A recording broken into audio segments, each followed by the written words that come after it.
Hey guys, what's up? How are you doing? Happy Monday. Happy new June. Although we're on the 5th already. So come on in. Today's animal wisdom is from the iguana. Okay. And I want to start with the message. I've got a message here. I got the channeled message first.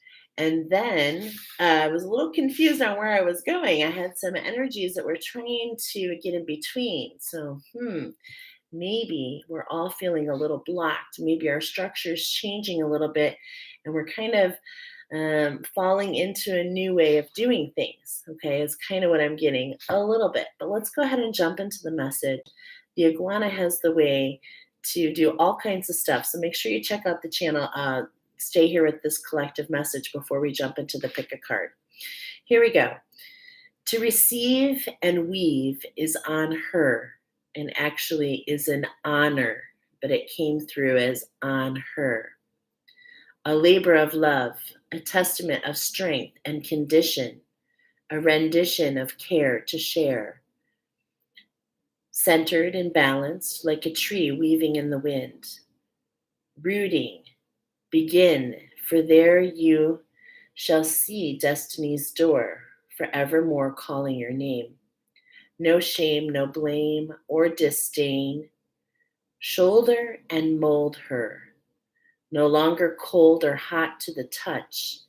In between you are, not far from the knock you've been waiting for. And then I heard the song, knock, knock, knocking on heaven's door. Ah, ah, ah, ah, ah. So, a really intriguing message coming in with this full moon.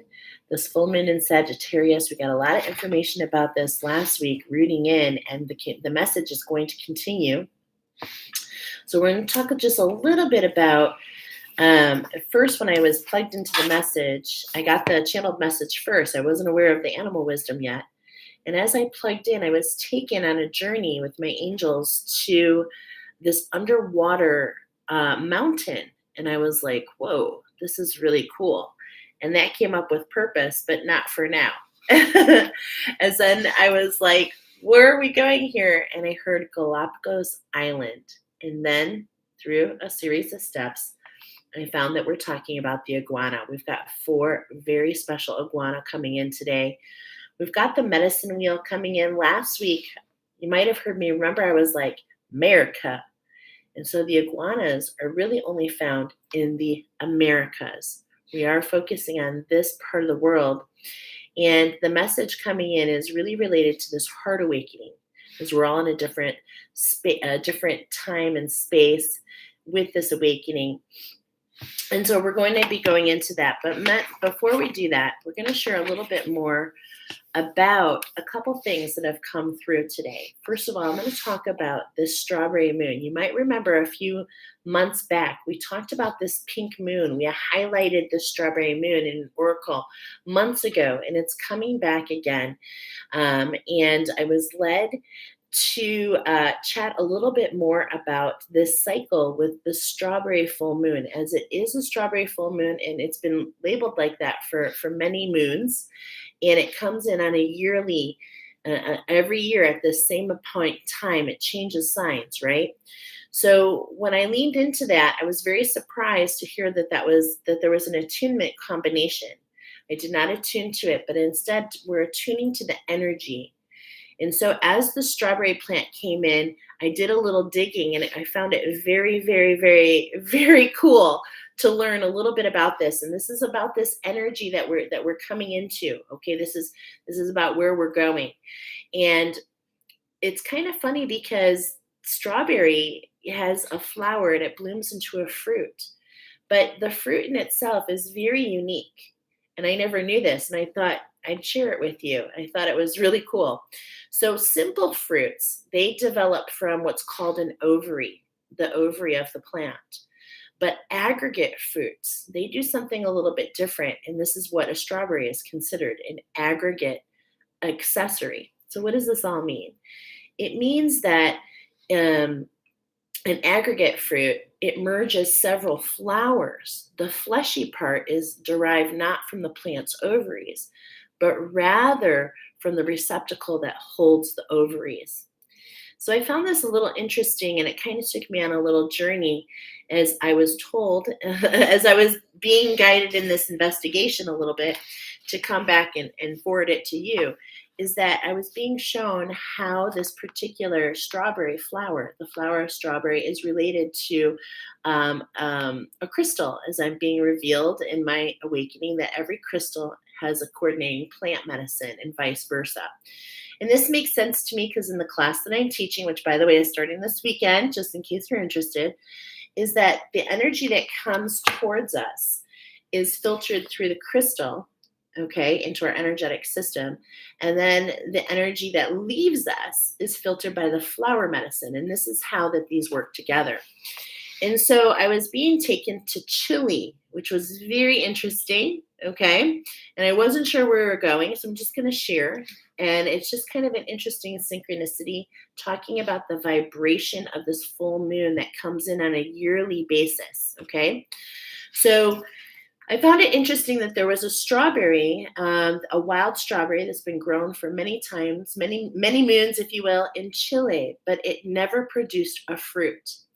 So it was discovered that when you plant strawberries in rows, that if you plant one type in row one and alternate with another type, it was found that these would produce not only fruit, but larger fruit. And this was discovered on how to breed strawberries together. And basically, it determined that there was a male plant and a female plant, but they needed each other to produce the fruit. And in many ways, this is talking about the cycle, the yearly cycle, if you will, coming together of a masculine and a feminine energy within and also on the exterior to produce fruit. Okay? And some strawberries are called June-bearing fruits, where you'll have a manifestation in June, and some are called ever-bearing. And I did not know this, but they actually produce something every 3 days. Isn't that amazing?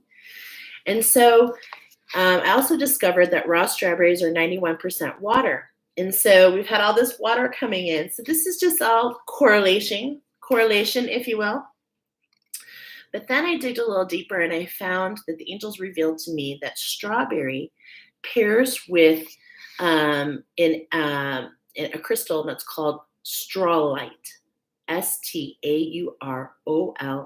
in case you want to check it out, because this is really beautiful as well. And I found this because there was this female plant that grew exclusively in Brittany, France. And this is in the early days in the ancient wisdom of strawberries. Who knew in the ancient history? But they found that it was growing there.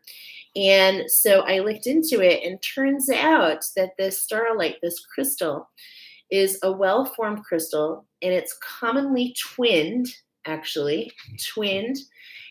it appears like a cross. They're actually called cross stones, and in the Americas, they're actually called fairy stones. And there's a myth connected to these fairy stones that actually are found in the Blue Ridge Mountains of Virginia. And they're called fairy crosses, not fairy stones. And they were said to be a myth of petrified tears of fairies when they heard of Christ's crucifixion. And every single stone literally has a cross on it. I'm going to be posting a picture with the animal wisdom a little bit more in detail on the community board. So watch for that.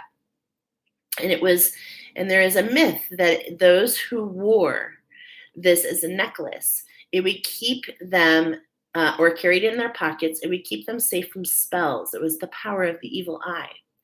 And so there is this coming together of this vibration and this energy, if you will, with this full moon, the strawberry moon, every year at this time. Of course, it falls in different signs, which changes the effect. But we're talking about, and we're starting to learn a little bit more of how we connect on a bigger plane, on the cosmic plane. And we've been leaning into that on this page. And so we're going to be educating a little bit about that.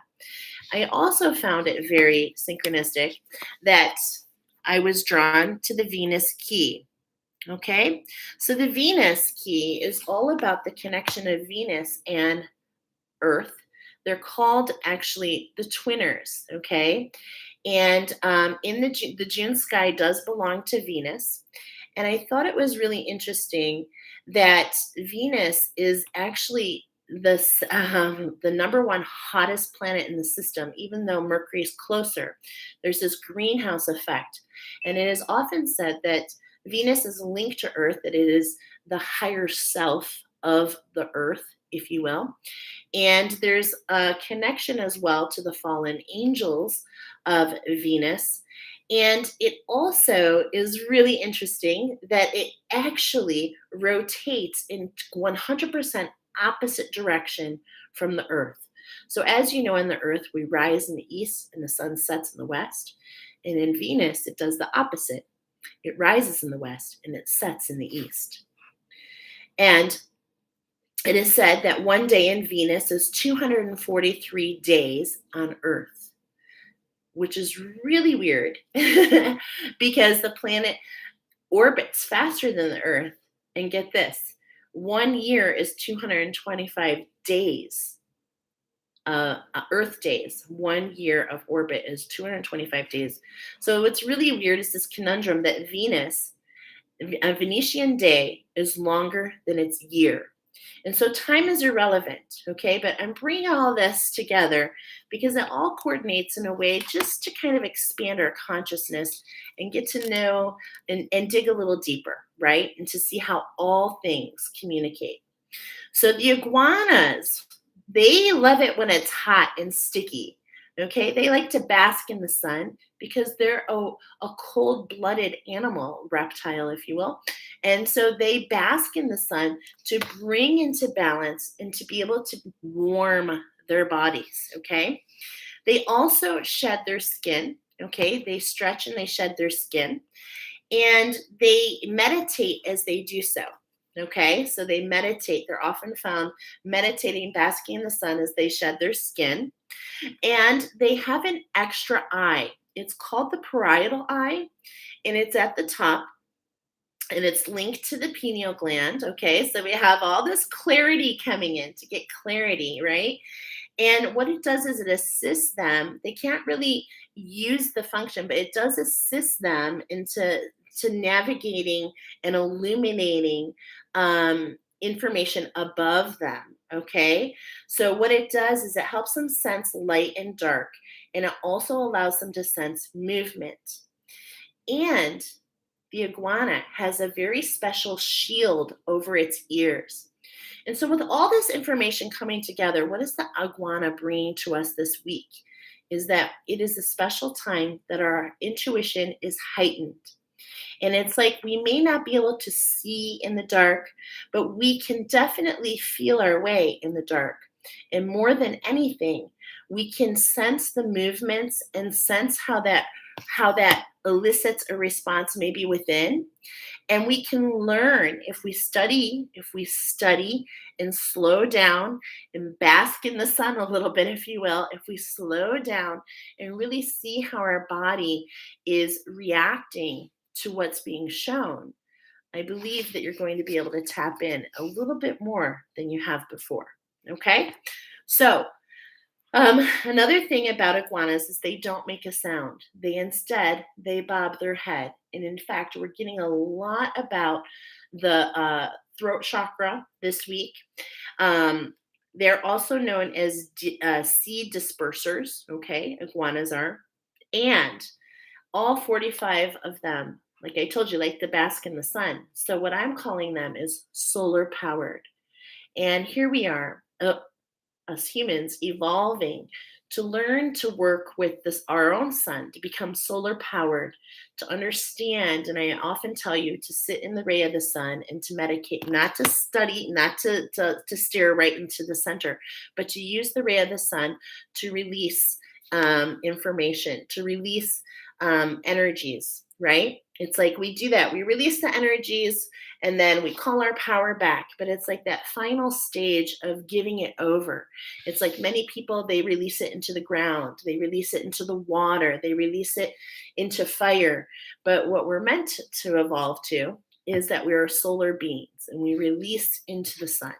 Okay, so this is all coming to the forefront, all to the forefront. There is one more unique thing we need to know about all iguanas is when when their temperature drops less than 40 degrees, they literally go into a hibernate mode. Okay, and they become instantly paralyzed. So there's something that they're letting us know, and that's to be vigilant and to make sure that we keep the fires burning, to keep ourselves warm, to not be overactive, to not be underactive. And as I'm talking about that, I'm hearing the very common phrase, it's time for a treasure hunt, a very, very important treasure hunt. Not, and then that's kind of coming in. How can we keep the equilibrium? How can we continue on this journey? Not too hot, not too cold, but just right. And that's a perfect place to build off the animal last week as we had the bears coming in, the story of the three bears, right? We had mama bear, father bear, and baby bear. And it's like Papa bear's was too hot. Mama bear's porridge was too cold, but baby bear's was just right. And maybe we're being taken to a time where we're being guided and we're being led um, and to learn more about our new structure. Okay, so that's kind of where we're going to start. I've got the medicine cards here. We're going to have a lot of oracle coming in. We were talking about the lizard, the iguana. Okay, and as you can see, we're got definitely a focus on the throat chakra, stepping into our authenticity. We've got this vibration of the 3 and the 9, the healing that's available to all of us to get in balance and to integrate into this, into where we're going, which is, something new, right? Something new. So we're going to put that back in the deck. We are working with a medicine shield, and specifically today, the medicine wheel is talking about the red road and the blue road. And this is actually very important to our discussion today. The red road is the one that are lessons that are the physical life of being human. This road runs from south to north, okay? And it is the circle, excuse me, this road runs south to north in the medicine wheel. And after there's a graduation where you experience death and rebirth, you now enter into the blue or the black road, which goes from east to west. And this is the world of the grandfathers and the grandmothers. And in spirit, you will continue to learn by counseling those who remain on the red road. The blue road of spirit runs east to west. And so we have this coming in today, and I think you might be surprised which is of the red road, which is of the blue road. And don't be surprised if you're on both, because as we teach and pay forward one thing, we're constantly learning into another, right? And so let's go ahead and get started. We've got 4 really unique iguana. There are 45 varieties of iguana out there. And I hope that, some of the things I talked about, I know it's like, ugh, but we're just kind of like putting it out there and we're going to expand our consciousness. And I got a feeling in the cards tonight, we're going to keep building on that. Okay. There's going to be some concepts building on that. So like I said, we've got 4 different iguanas. We've got, I need to look at the picture. No, I've got it right here. Okay, I was like, wait a minute, what? We've got the Galapagos pink land iguana. That is pile number 1. We've got pile number 2, which is the marine iguana. We've got pile number 3, which is the Fiji branded iguana. And we've got pile number 4, which is the Cochrane green anole iguana. All very unique, all very special in their own way. We've got 2 that are on the red road and 2 that are on the blue road. And this week, the angels have said it can be more than one message for you. It could be 1 pile, 2 piles, 3 piles, or all 4 piles. So I always encourage you to use your body as a pendulum. Use the frequencies that you feel in your body. Like if it feels good, right? It's for you. If not, or you can actually use your pendulum, which is what I like to do because it kind of takes this out of the process. So let me know you're here. As always, when things are resonating, please let me know. I definitely want to know how it resonates. And as always, please like and share this video with all light workers because we're all in this energy together and we're all learning it together. Okay, so here we go. Let's get started. Look at that, 20 minutes on the clock. That was a longer than usual, but that makes so much sense to me as we've got that vibration of the 2000 spirit coming in hardcore. And I love it because with our first pile, we definitely have a lot of magic happening. Okay. We're talking about the Galapagos pink land iguana, aka the rosy iguana, critically endangered. Only 200 on the planet. And look at those numbers already connecting 200 on the planet and another zero to back you up. Spirit is here. I feel a very elite group here. I feel you are the beginners, the grounds crew of the new earth, if you will. I definitely, you have this iguana is very unique. It has a pink body with black stripes. I was told and definitely am feeling the heart awakening here. Okay. We're definitely talking about the heart awakening. The pink iguana, rosy iguana is definitely an example of diversification. Okay. And in this particular, there's a lot of underwriting here. We've all been thrown into this heart awakening. Those who choose this pile, who this pile resonates, this heart awakening comes for different purposes. For some, it is grief. Okay, and I'm getting that for some of you that this is kind of a breakout moment because the meaning of this the subclass, the name given to this class, which was discovered just not even 30 years ago, my friends. Here's this whole thing about this 30 years, 27-year cycle. In 1986 is the first time that this particular iguana was seen and came to the light and discovered. Okay. In 1986 is when it came to the light. I told you there's only 200 in existence, and they're definitely at risk for a couple of reasons. First of all, feral cats, black rats, and hybridization. Okay. Really kind of evolving them way out. These are the channeled words I heard with you, my friends. Beware, watch your step. Take your time. It's hot potato time. There's a bunch of volatility that could lead to an eruption at any time. These particular iguana literally live at what's called Wolf Volcano, which erupted just a year ago. And the Galapagos Island, like many islands in the Pacific, were all made through volcanic eruptions, right? So, what's really interesting about this particular one, and I want to share one more thing. Was it this one? Nope, not this one. Okay, that's another one. Okay, so here we have, and we're going to be using the Archangel Fire cards and the Emergence Oracle. So there's definitely something that wants to be taught about what you're emerging and erupting into.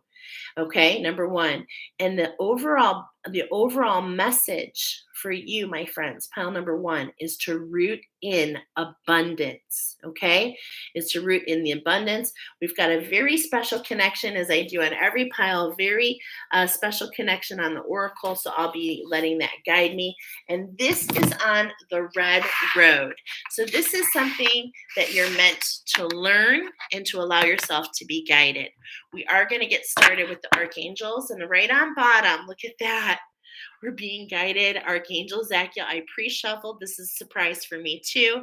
It's just the beginning, and it makes so much sense because who better to tell us about the volatility, about the flame, about the fire than Archangel Zadkiel, who is the violet flame, the protector of the violet flame. And in many ways, is he coming forward to teach you about the violet flame as he has taught me much about the violet flame. And in fact, in most of my sacred work, not only do I use the violet flame, but Archangel Samuel, Archangel Zachiel, and Archangel Michael have come together. And if you think about their colors, the pink, the blue, and the purple all coming together as a triple threat, if you will. And I'm getting that this is something that's coming forward for you. So do you potentially have a new guide? Are you working with the violet flame angels? Are you birthing something new that they want to come in and discover for you? Okay. Have you been held in the womb and now it's time to exit on your own and you're being taught the different things to keep yourself safe? Isn't that interesting? Because here we have these very rare, very, very, very, very rare iguanas that have been never seen before. And just last year, there's an eruption. And do you know that they all survived because the eruption only happened on the southeastern side of the island? And that's actually going to be very prominent in your reading today. Okay. So there's something being birthed. Yeah. And I'm seeing it's something that's helping you get balance in all your relationships within yourself, with work, with your family. This is really kind of covering a lot of different ground. And I'm not surprised because we are definitely talking about that heart awakening. We're definitely talking about rooting in, bringing balance, cooperation to your divine feminine healing. You identify with the dark night of the soul. It's just coming in to not only bring you this unconditional love and this heart healing, but it's also bringing you clarity and bringing you vision. Okay, so this is what's ahead for you. This is what the angels want to show you. And it's like you are blinded, and it's like you feel all these capacities, but you're being sent into a higher learning. I told you, look at this cosmic shaman, this cosmic school, the cosmos, all of this coming in different ways. It affects us in all different ways. And so you're being led down this path, and it's rooting you into abundance. It's rooting you into your authenticity. Okay. So we're going to do 3 cards. How can we find this balance? I love this. I love Archangel Ariel. She is housing and really talks about the well of the dreams. So this is not surprising to me that those of you that chose this pile are in this school of thought with the cosmos, because you really are trying to find your own unicorn, what makes you special, what is your unique gifting. We all share all these common things, right? We all have potentially 6 different clairs. Maybe there's more. We all have sight in some ways. We all have feeling and knowing, right? And hearing. There's these 6 different ways, but it resonates for all of us in a different way. For some of you, you see clearly, whereas I see what I call the dark matter. So I see the contrast. I work with attunements for crystals and plants. You actually might be more involved in working with, music or sound. Okay. We all have our uniqueness about us. Okay. And I'm getting that this is a cycle. Okay. So not only are we ending something here, and I love that she's got this beautiful pale pink. Isn't that gorgeous? Look at this beautiful pale pink. She's staring at this unicorn. She's not going into this warriors. It's like she's learned from this fighting. This is that unconditional love. It's literally being highlighted. Do you see the V-neck here? And it's like she's in this dreamland. She's in this meditation. She's leaned against the tree. She's part of the ground, right? And she's just like so illuminated. And look at the sun, my friends. Are you seeing this sun all around? This solar, okay, which is really guiding. Look at the light coming here. I just love how this is all, there's so much in this card. Oh my gosh. And she's definitely rooting in. Do you see the roots? Okay, I think we're definitely in the right neighborhood. So let's go ahead. That's number 1, and that's going to go to the north. Okay, so there's a cycle that your angels are bringing in to the north, something that's ending, something that they want to teach you about your imagination, about your solar field, about your unicorn, about your individuality. Okay, and in the center here is you, the sleuth. Yeah, look it. It's like they're feeding you all this information and you're using all the tools, you're using all your creativity in different ways. You're channeling, you're connecting the dots, you're seeing things in art, you're expressing yourself in many, many different ways and we want to encourage you to do so. Look at how we've got the and look at we've got this spiral here, right? And this spiral is coming into you, okay? The spiral is coming into you, energy coming in. Um, and it's like this is what's really kind of allowing you to connect the dots in your structure. Do you see this? It's like this is being highlighted. These And I love how I see the duality. Do you see the duality? And it's like we're fully aware of the dark. Okay, so look at this is something I haven't seen before. I want you to lean and I want you to look up here. Okay. I want you to look at the energy because the lizard, the iguana, is all about the neck, as we saw, right? It's all about the neck, just in case you're just coming in. Let me see, it's right here on top. Okay, we're stepping into our authenticity, into our star. We're seeing beyond, we're seeing our connection beyond who we are. Okay, we want to grasp something here, right? This is what the actual iguana is talking about.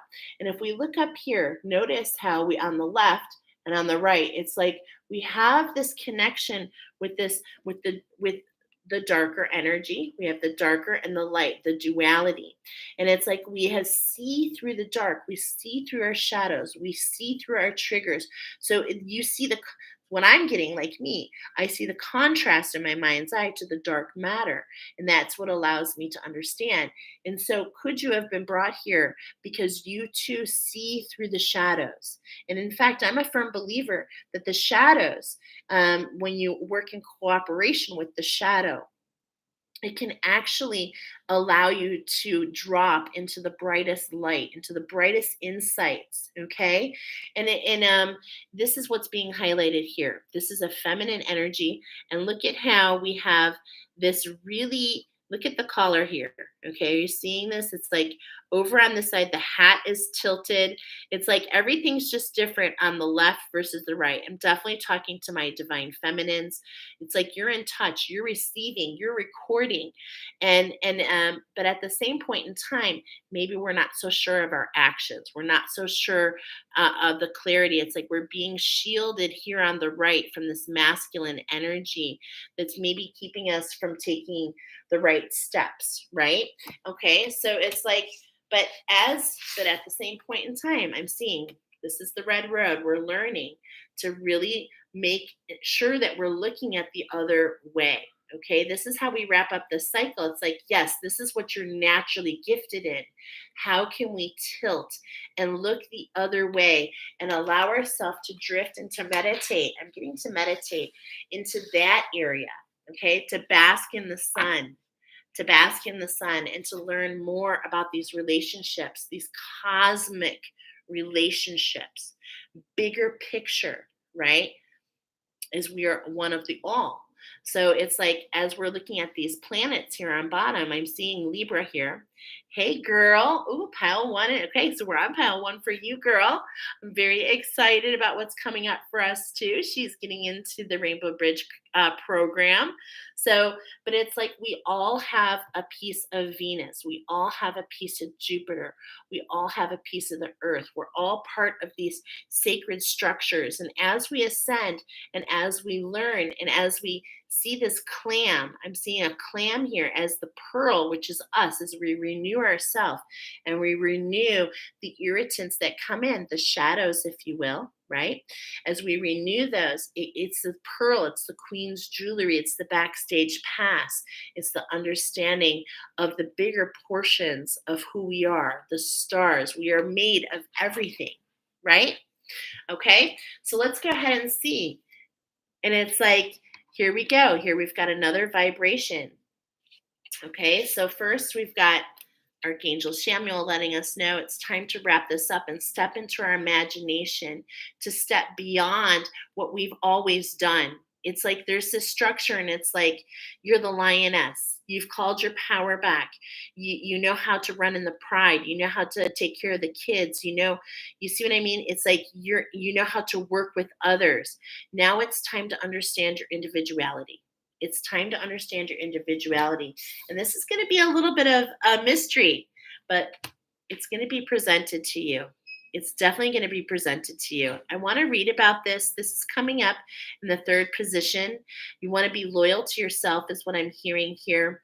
You want to freeze those emotions of volatility, because remember, what was our channeled message? Beware, watch your step, not too hot. Okay. So, those of you that just came in, let's repeat. For you, pile number one, beware, watch your step, take your time. It's hot potato time. Volatile, watch eruption, and watch the triggers that allow you to erupt. Remember, I'm always teaching you that the universe is going to circle back and wants to teach you something. Okay, so the angels definitely want to teach you about this red road, about something about you. This is something that you are currently learning. Okay, so let's go ahead and let's go ahead and take each one of these archangels. We're going to jump more into that third one because I'm feeling it way more. But Archangel Ariel, she's got a message for you, and it's about the strength of your heart. Have courage and faith in yourself and your beliefs. I will help you stand up for yourself and defend anyone who needs your strength of heart. Okay? Um, and look at this. We were talking about the fairy, not the fairy stone, the fairy cross. And Ariel is the head of the nature angels, and she's connected to the fairies and the elementals. Okay, now let's go ahead and look. We've got number 13. I didn't even notice that. Number 13, your backstage pass. It's like you're on the discovery of this pearl, of what's going to allow you to give passage to others potentially. So as we go from one road to the next, this is how it goes. It's like, so I feel like you're looking for your pearl right now, my friends, and the archangels are coming in. You probably have some new guides coming in with you. Could it be Archangel Ariel? Definitely could. Archangel Rudiel is all about creativity. His message is, you're the creator. Don't allow your doubts to hold you back. You're gifted. You're an inspiration, and you can do it. All you have to do is start. Begin your creation today. Don't allow yourself to worry about perfect. Oh my gosh. I first started an Angel Insight actually on Facebook. I really didn't know what I was doing. I've been learning as I've been going. I've been morphing. I'm still learning every day. I'm forever a student. Okay. And those of you that are on this path, it's like the quicker that you accept that, the sooner that you see that. Right? The sooner that you see that. Okay. As I'm seeing, let's finish this stage. The angels are like, yeah, let's wrap this up. Let's step into this individuality, right? Step into this new structure. This is a vibration of a 4. Step and get one with the balance of this new structure.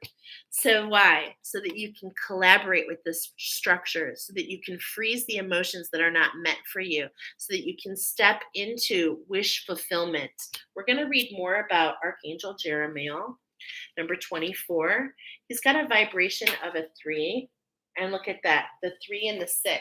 Okay. So look at the lizard we talked about. And this is like coming up for you to find the balance and the integration. This is what the angels are bringing, a special message to you. This is how it all connects together for you. Okay. And there's a bonus message in this message as soon as I find it for you as well. I'll get to know Archangel Jeremiel, and look at his name means mercy, mercy of God. And he is the one of the most comforting angels to call upon if you're experiencing a difficult time or having a tough decision to make. He can help you to develop a more merciful, compassionate outlook and treat others with love and respect.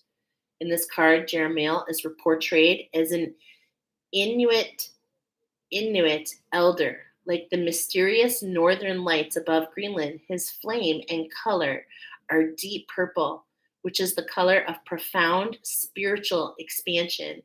And if you recall with your pile, we started with Archangel Zadkiel, who shows also the violet flame. Mm, beautiful. The crystal amethyst is often associated with Archangel's healing energy, and you may see purple sparkles behind your eyes or in your aura when he's around. Jeremiel is here to help humanity evolve, and we each have a personal path to follow in this regard. We're talking about your individuality, remember? He wants to show you what's inside this beautiful snow globe. Wow. He wants to take you into his winter wonderland, is what I just heard. This archangel is exceptionally handy if you're undertaking a life review and can show you how to take inventory of anything that is or isn't working, removing any old stuck patterns so that you can move forward. There may be times in your lives when you have to face up to some truths and we're holding on to behaviors, people, and situations that may not be of your best interest. Jeremiel can help you lovingly let go of the old, outdated, and outgrown aspects of ourselves and our lives with gentle compassion. This is so synchronistic. I'm going to show you why. He can also help you see the hidden blessings in any problems. That's where he's saying finding the connection, finding the light in the dark, the silver linings. He helps you to learn from your past mistakes in order to allow you to grow and become stronger. And his message is this: call on me to bring more comfort and clarity into your life. Do not hold on to that which is outdated. I can help you clear your mind and nourish your soul. Pile number one. This is so gorgeous, and this is going to allow you this deeper expansion into this energy and how you connect to all things. Yeah, Lady Luck is on your side. Wow, just gorgeous. And I cannot make it up. This is for you. It's happening. This is like you're part of this process, right? And what is this process all about? Potentially healing the divine masculine. Masculine. Are you part of the rainbow tribe? Are you here to set the vibration and the frequency for humanity to heal the divine masculine? For us to find the collaboration, as we're talking about the strawberry and its straw light crystal combination, about the masculine and the feminine coming together to produce fruit? I think so. So let's go ahead and get some more information about that. Now, I mentioned that this is really divine. Where did I put my notebook? Because literally, I just want to show you, literally, just naturally, and I feel this is for you. I've got the channeled message here. I just like to show you how things organically happen. I found out the four, but I only knew two of them yesterday as I was preparing, and I was led to do this for myself, and I wanted to bring this up for you because it was talking about going through and finding ways to release old patterns and to step into some new ones. So what I did is I just put a cross on a page and I put four different quadrants. And I thought this might benefit you. In one quadrant, I put things to add. In another, things to deduct. In another, things to grow into. And in another, things to release. And so this piece become just a little thought starter for myself, okay, on different things I wanted to add. So like, for instance, something I want to add is I want to add some flowers. I can't believe I haven't planted flowers. I've been so busy. Okay, it's going to be different for all of us. But it's so funny at the top, structure to be more in balance. And this is kind of what I'm getting with you, okay? So we're always learning. And how can we get into balance in all aspects of our life, right? Thank you to the angels for bringing in such a beautiful message because you're emerging into something beautiful. And look at that Lady Luck. It's like she is coming forward. This is rooting in your abundance. The ladybug is attached to good fortune. It literally says good fortune and blessings. You have been walking this path for quite a while, and it's been coming forward, and it's time for you to see it in your reality. Wow. beautiful, fast moving energy emerging for you. So, we're going to do 3 shuffles. This is in collaboration with your divine feminine. Remember, overall, my friends, pile number 1, you're rooting in to bring into balance, cooperating with your divine feminine. I was getting the number 55, bringing your heart and your vision into balance. Is there anything more abundant than a school of fish? Oh my gosh. Fish over lifetimes are connected to fertility. Okay, they're connected to flow. Oh my gosh. And here connected to emergence. Okay? And it's like it's gorgeous.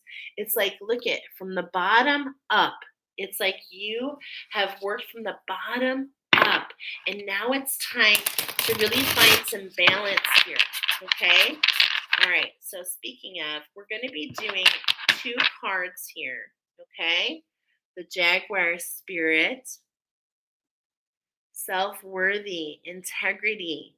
It's like you've been on this quest and you've learned so much about you, and now it's time for you to step in beyond and to find that balance, not only within just you, but within all around you and all relationships that you have, right? It's really what's coming. Now is the time. And this is something that you stepped into.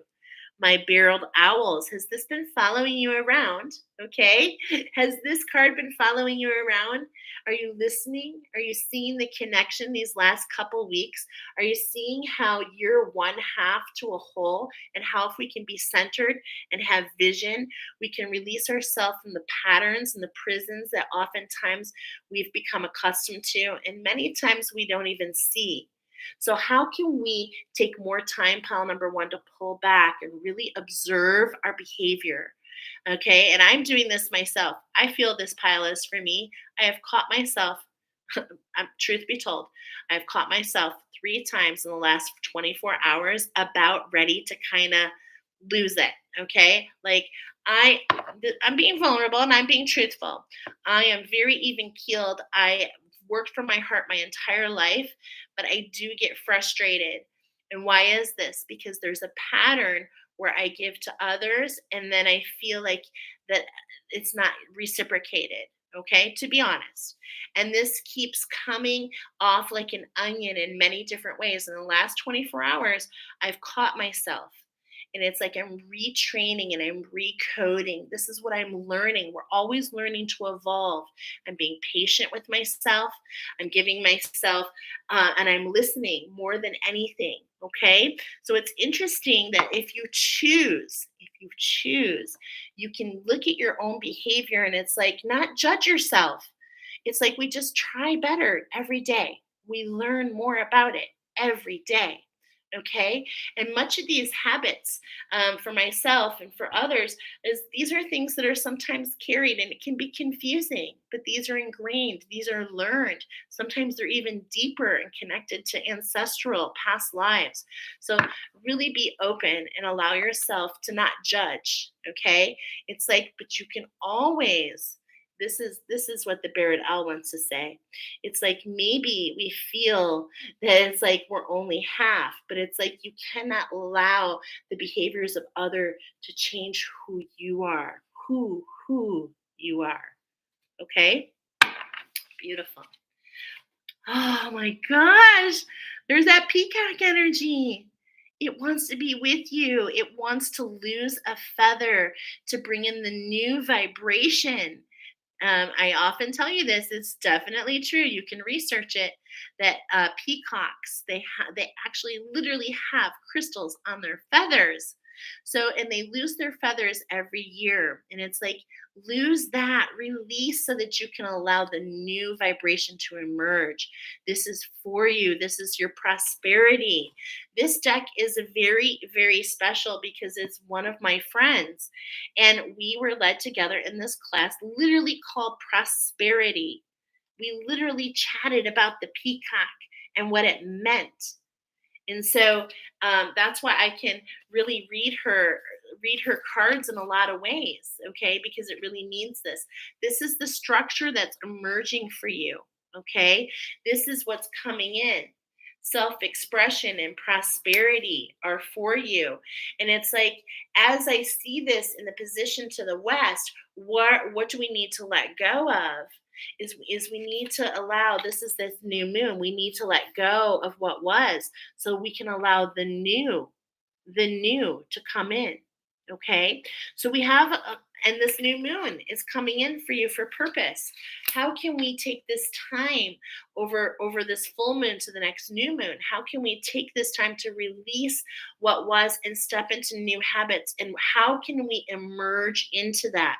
How can we actively spread our wings and shake, shake, shake, shake, shake that vibration that we want? How can we attune to that vibration? Okay. That is where the archangels want to tell you. It's all about that journey. It's all about the evolution as we continue. It's just like we're just continuing the path. And this is just an unfolding, a part of it. In the clouds, I literally see like in the clouds here, I literally see like a female energy, and it's like what I'm seeing is kind of like like floating in the water, and so that's really kind of speaking. Let's see if we get more about that because we've gotten already a little bit here as I'm building your medicine wheel. We've gotten this information about freezing. We've been talking about the volatility, right? We've been talking about how this volatility is really what creates the prison around us, okay? It really what when we, and I know this, and see, I'm aware. It's like I'm learning and I'm teaching at the same time. And who learns more than the teacher? As we teach others, as we pay it forward, what works for us. I've learned so many strategies. Like, of course, you can count. There's lots of ways to bring that volatility down. But one of the best ways is to jump into your senses, and that's what I'm feeling here with this Appalachia. Okay, the Appalachian Mountains, which I love that we just went here a couple weeks ago. And it's like, how can we step into what am I smelling? How can I lean into that? What are the first three things I'm hearing? What are the first five things I'm seeing? How can we kind of occupy our mind and not allow from 0 to 60 to happen, that volatility? Okay, because that is a part of the healing process, and we all experience it, and it's okay. The biggest thing is not to judge ourselves, but to learn from it. Okay, so that's what we're talking about here. How can we continue to be a sleuth and study our energy? This is the crossroad. This is what's at the center of this east to west. Okay, but what's being highlighted for you is the north to south, the red road. This is what the angels want to bring in for you to learn. Okay, so we do have a vibration of the crystals. We're going to start. Okay, it's all about being part of your family. I'm hearing your soul family. Yep, I'm seeing even more about that. The number 23, reinventing yourself, a new vibration. But it's like this is a pattern that you've had, I'm getting for many, many, many lives. Okay, and so this is very deeply ingrained. And it's like the deeper you go, the higher you rise. So have faith in yourself. Yeah, you're magic. There's that 13 again, the petrified wood. Okay, look at this, is like, oh, this is so right on. And there's this expansion happening. Look at, literally, you're learning, you're studying, you're seeing the mirror. Like, look at, it's literally looking at you and the different fragments of who you are and putting them together and coming into center. And it's like, this can't really happen with petrified wood unless it's hit by lightning. And so, in many ways, this is your lightning bolt. Your angels and guides have brought you here, pile number one, to discover this. Okay, so what we're going to be talking about here, the crystals are about what vibe are we rooting in. And look at this. I mean, it's pink tourmaline. Oh my gosh, this is blowing my mind. This is actually part of my Rainbow Bridge class. It actually is the final attunement, and what it does is it's connected. It's paired with the oak tree. tie an old ribbon around the old oak tree, and it's like stepping into our power and claiming our power back, and not allowing our wounding, not allowing the things that didn't go so good for us to hold that power for us. Okay, it's this coming together, and this merging of this collaboration of all the different facets that make you you. Oh my gosh, I will never forget my first experience with pink tourmaline. I had the pleasure of being part of the Soulmanity Sisters, a program, the Angel Star program I participated in, because I knew in my awakening that I had some skills, but I was really lost, and I was like, I need some basics. So I went in and did this Angel Star program, and they sent me a crystal. They sent me a crystal in my welcome package, and that's where I got my pendulum. Thank you, Dr. Katana and Anna. And I had this little, it's tiny. I wish I could just show it to you, but it's over there. This tiny little crystal. And I was like, I'm going to throw that in my bra. Like, literally, my heart, like, it was so strong. It was so strong and so sturdy. And so are you. And so are you. So the vibration that you're rooting in is your strength, and how sturdy you are, and how reliable you are, and how you can rely on yourself. Okay. Um, the angels are literally with you. Like, I'm only giving you one card out of all 66 cards. You got the angel aura. We're talking about, if you will recall, for you, the red road, which is this combination of these three archangels for you. So again, we are double, triple confirming the angels want you to learn and study your energy. They want to celebrate with you as you discover all the different facets, all the beautiful parts. Look at these blues and these purples coming together, and the pinks in between. Like, do you feel it? Are you seeing it? Are you understanding the star that you are, and that you're so protected? And I feel this energy. There's this energy here. I can feel it. And here we go. Number 19, all back. I really feel that many of you might be connecting to Archangel Ariel, so that you can see a she a new guide for you. And you'll have to let me know, okay? Because she wants to navigate and teach you all about the fairy and the elemental energy and the manifestation, the collaboration between, hey girl, the collaboration between the angels and your ancestors, and how this can help you manifest. It's like you go deep and you go high, and this is the journey that's coming in for you. Now, this particular card for you guys is talking about, okay, look at that. I already told you, and I'm already feeling it. Okay. So I was meant to highlight number 1 and number 6. This is the magic, finding your uniqueness, potentially working with Archangel Ariel to discover that, putting the lioness, putting the warrior at bay, and instead realizing the magic that lies within you. I've got the magic in me. Tuning in, the Tune Squad, tuning into that higher developmental for you. Okay? That is so gorgeous. Thank you to the angels. It's so pure. It's so perfect. We're literally talking about this. This is number 1. Yes, the end of number 1. Now, there is an activation for you, pile number 1. Look at the Cirrus energy coming in. Oh my gosh, just such a beautiful vibration happening with you. This is what's available if you cooperate with the magic to heal your heart. This is an activation that's talking about cooperating with the magic, integrating your Merkaba, finding the balance and the alignment in all areas of your life. Oh, this feels so magical to me. It really, really does. So, what are we talking about here? What did I tell you?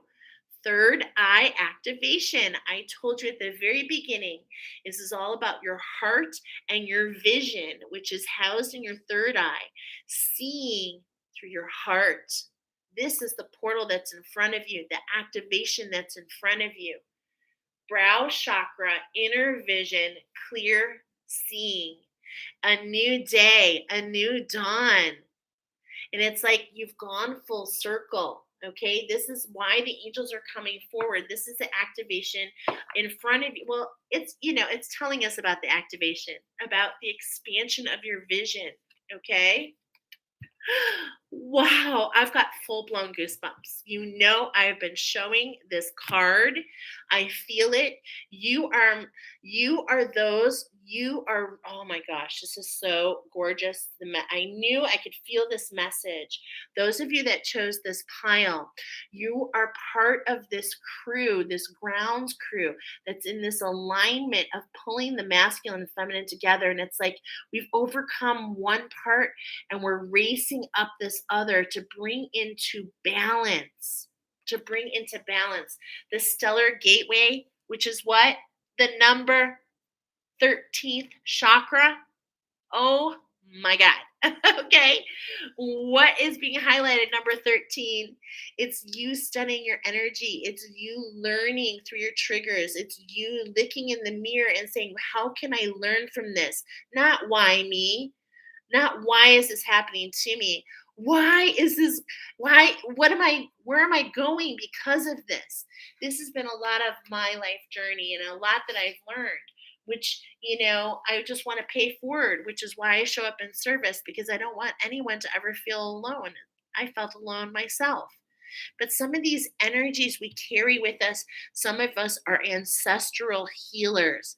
And so it gets really confusing. This could be for you. This is why the angels want you to study. Study. This is where we're pairing. The healing in front of you is collaboration with the magic, leaning into the 13, opening your stellar gateway, which is really about your infinite potential. But remember, we've got to really go through and learn how we can build on the ground floor and build up. How can we be sturdy like the old oak tree?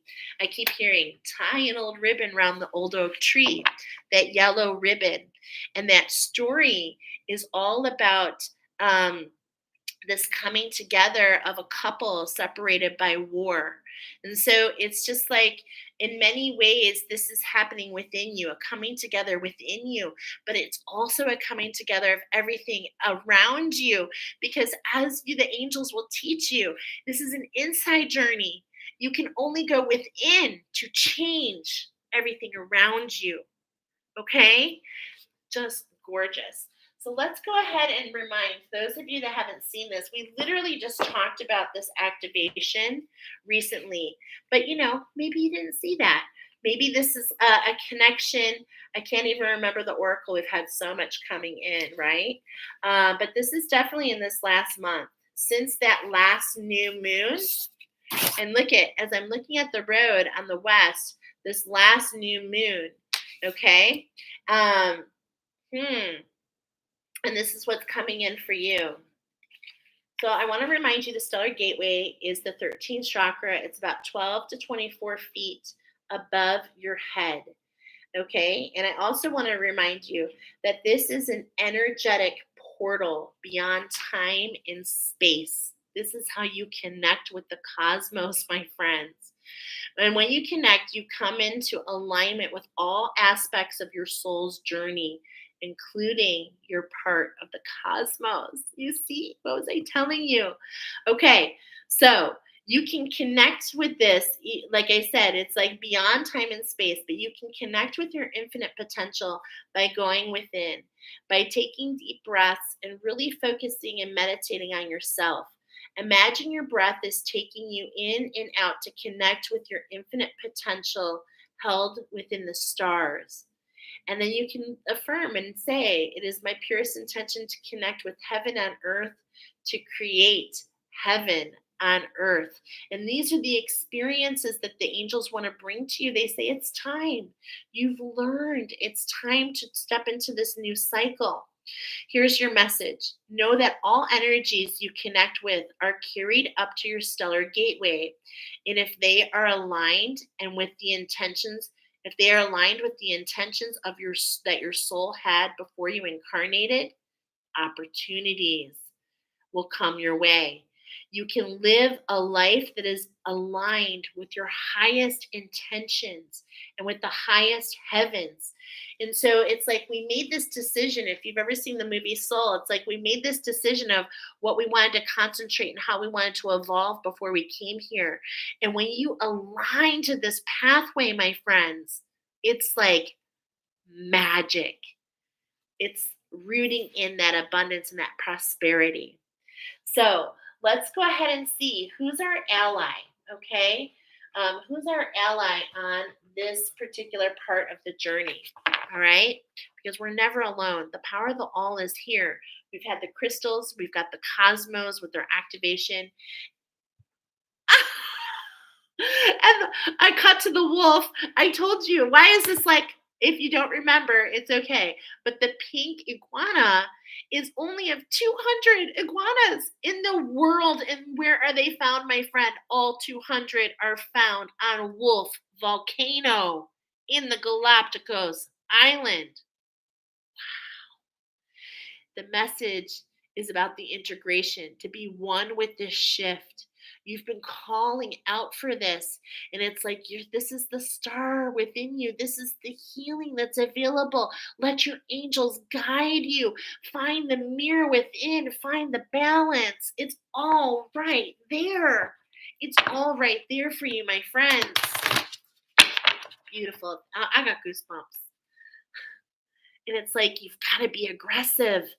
Step into that badger energy. How can I be aggressive and collaborate with this healing? How can I collaborate with the angels that are coming in? How can I really fight for this healing that I deserve, so I can shut off these vibrations? Because you see, that was what's being highlighted. The dark feminine, I teach it's not really meant for us, and it's not about this or that.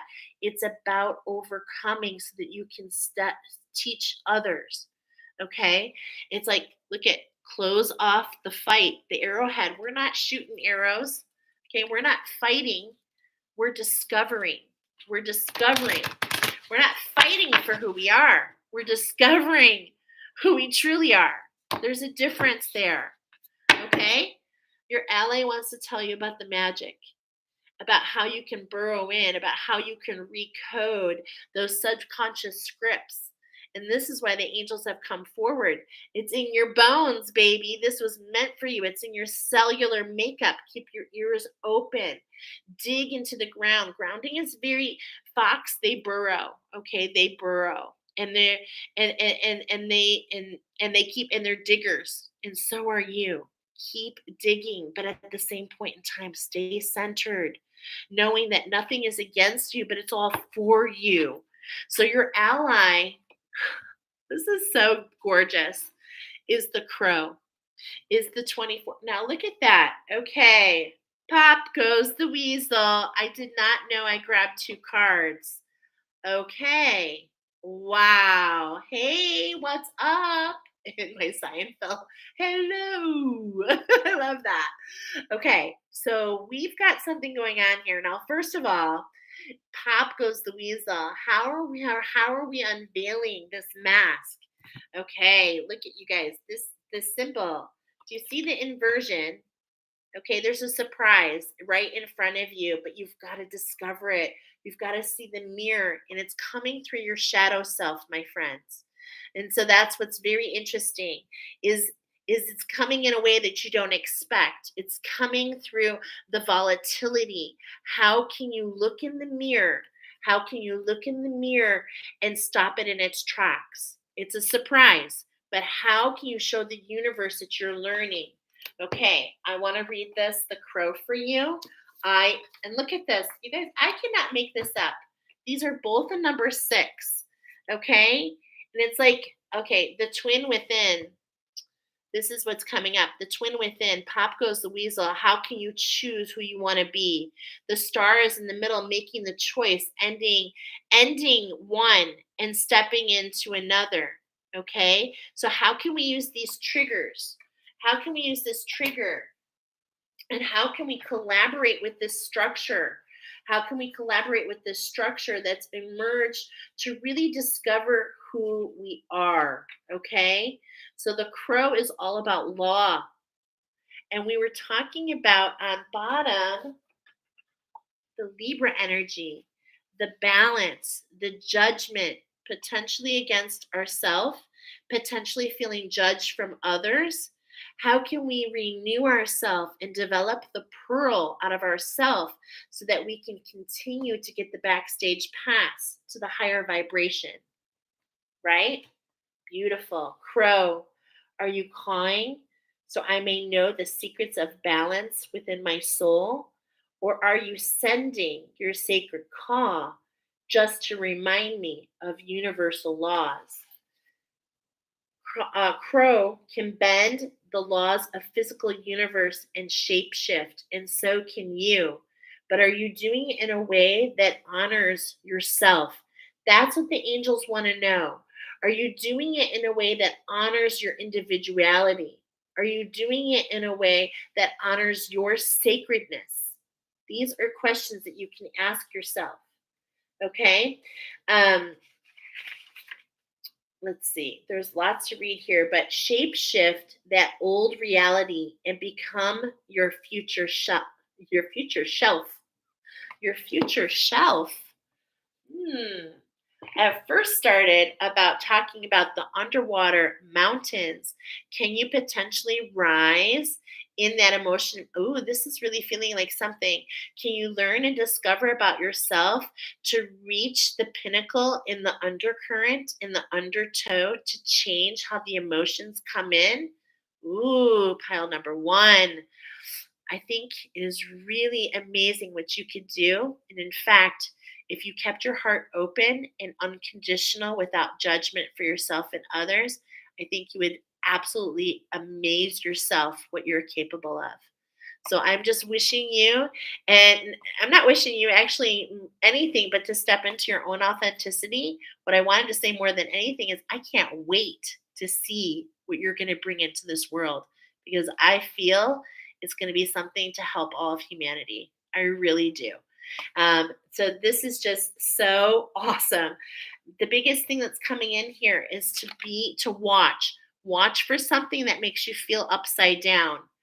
This is the magic to collaborate with that structure and discover something you never saw before. Beautiful oracle. Thank you, pal number one, for being here. This is bringing you exactly to your mission and your life purpose on this planet. I feel it. 111 on the clock. Let's go ahead and move into pile number two. Also on the red road. And the red road, for those of you who didn't discover the channel, the collective message was very deep and it's expanding. So I'd love for you to make sure you check that out. And it talks about the cycles and about the deepening of the cycle, especially with the strawberry moon, which we talked about months ago, and how it was linked to this heart awakening. And we actually dived into that expansion on the collective message. So please make sure you check it out, okay? Because it's really gorgeous. It really, really is. Okay, so let's go ahead and move over to your oracle. You guys are also on the red road. So what is the red road talking about in case you missed it? The red road is really this discovery of things that you're here to learn as a human being on this earth, okay?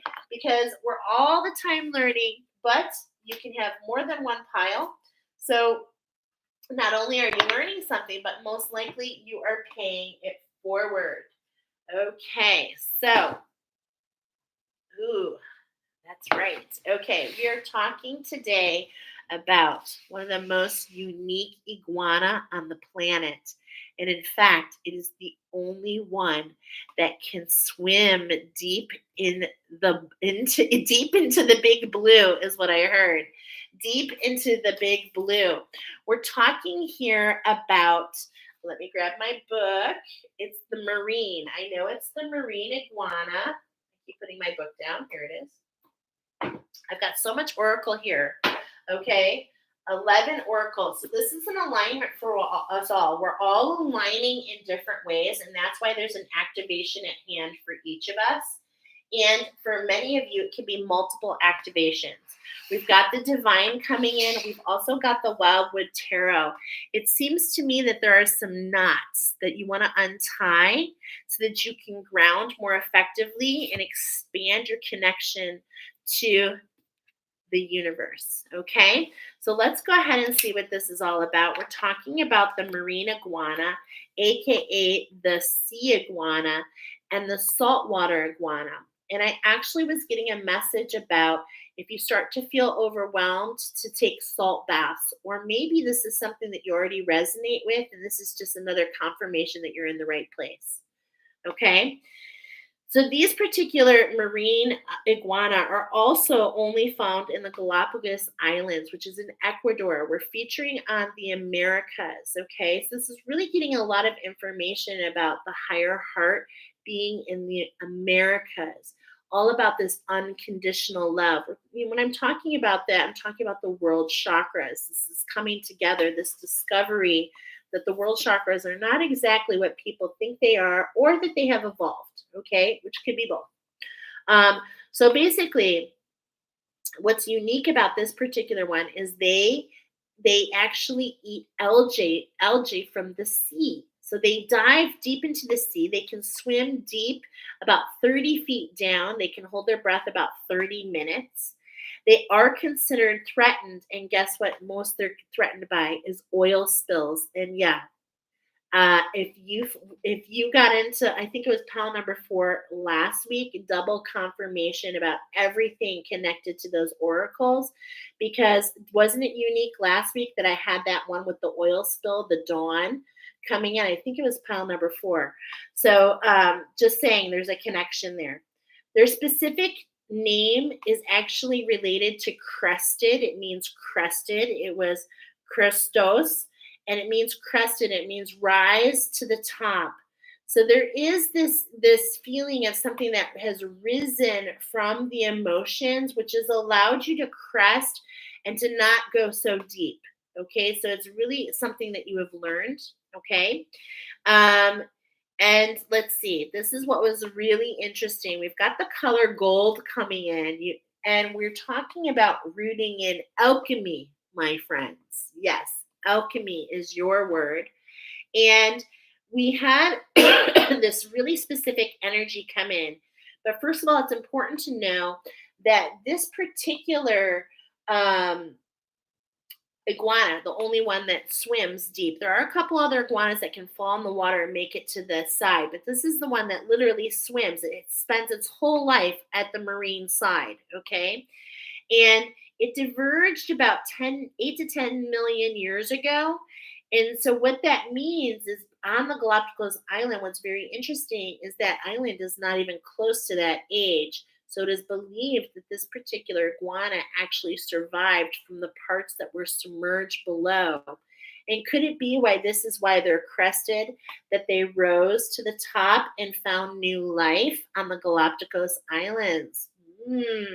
Beautiful. They do live in what's called Ferdinanda Island. And boy, did I get a lot of messages here. First of all, the first message is this: it is known as Silver Island. There's a lot of fast moving energy. Your awakening has been very quick. It's like you jump into one boat, you get out, you're back in another. You're constantly renewing, rebirthing, coming into new ideas, coming into new expansions. It's almost like connect the dot. And it's like, what shape am I? It's okay, because you're morphing so much. I feel that. And this is really attached to Ferdinand. I love it. It's attached to Ferdinand. Now, first of all, this island is named after King Ferdinand, who actually sponsored Christopher Columbus. So here's this link to America. I'm feeling Lemurian energy here, Venusian energy, being able to go down deep. Okay. I'm feeling like some of you are teachers from Lemuria that were taken to Atlantis, but we are also talking about ascended Atlanteans here. There's kind of some different subclasses, if you will. Um, but the energy is the same. It's this bull energy, and it's the vibration of the bull, and it's like the smoke and the mirrors that the bulls kick up from the dust, from the fight, from seeing the red. There's this idea that we're in the ring. But what spirit wanted me to really converse to you is that nobody wins. Okay, the bull never wins, no matter what. It is still put to death at the end of their bullfight, which is just not fair. Okay, but it is the truth. I've seen it firsthand, and it's brutal. It's terrible. Okay, and actually, this is coming up with purpose. I'm going to share it with you. What they do, I've seen a bullfight on my honeymoon with my husband, and what they do is they stab the bull with like a dagger, a long dagger, and they stab them right here until they bleed. And in a lot of ways, this is coming up. Could you potentially have some darkened waters in the well of dreams, blocking your imagination, which is leaving you stuck in this like stubborn, it's like this stubborn energy. Okay. But the bull is also a powerful manifester and a powerful ally. And so we're being reminded about the vibration and about your choice and ability to choose the vibration. We talked about one. The other vibration is really understanding that you're a trailblazer and not allowing yourself to be stubborn, but instead, your message that came in to take time to smell the roses, to really take some time to understand your femininity, your Venusian energy, if you will. And I also got, okay, bullfights, no winner, no winner for you. It's time to change the game. That's what's coming for you. Pile number 2. Let's go ahead and see. We've got the wildwood, and they want to talk about this divine, balancing this divine feminine. Okay, look at here. Yep. We've got the 9 of bows. It's like we're almost there, but something is in our path and it's got us a little freaked out. Okay. So it's like, again, this pop goes the weasel kind of energy. It's like something just emerged, and it's like, is this going to keep you from your path, or are you going to stay on target? How are you going to deal with this challenge in head?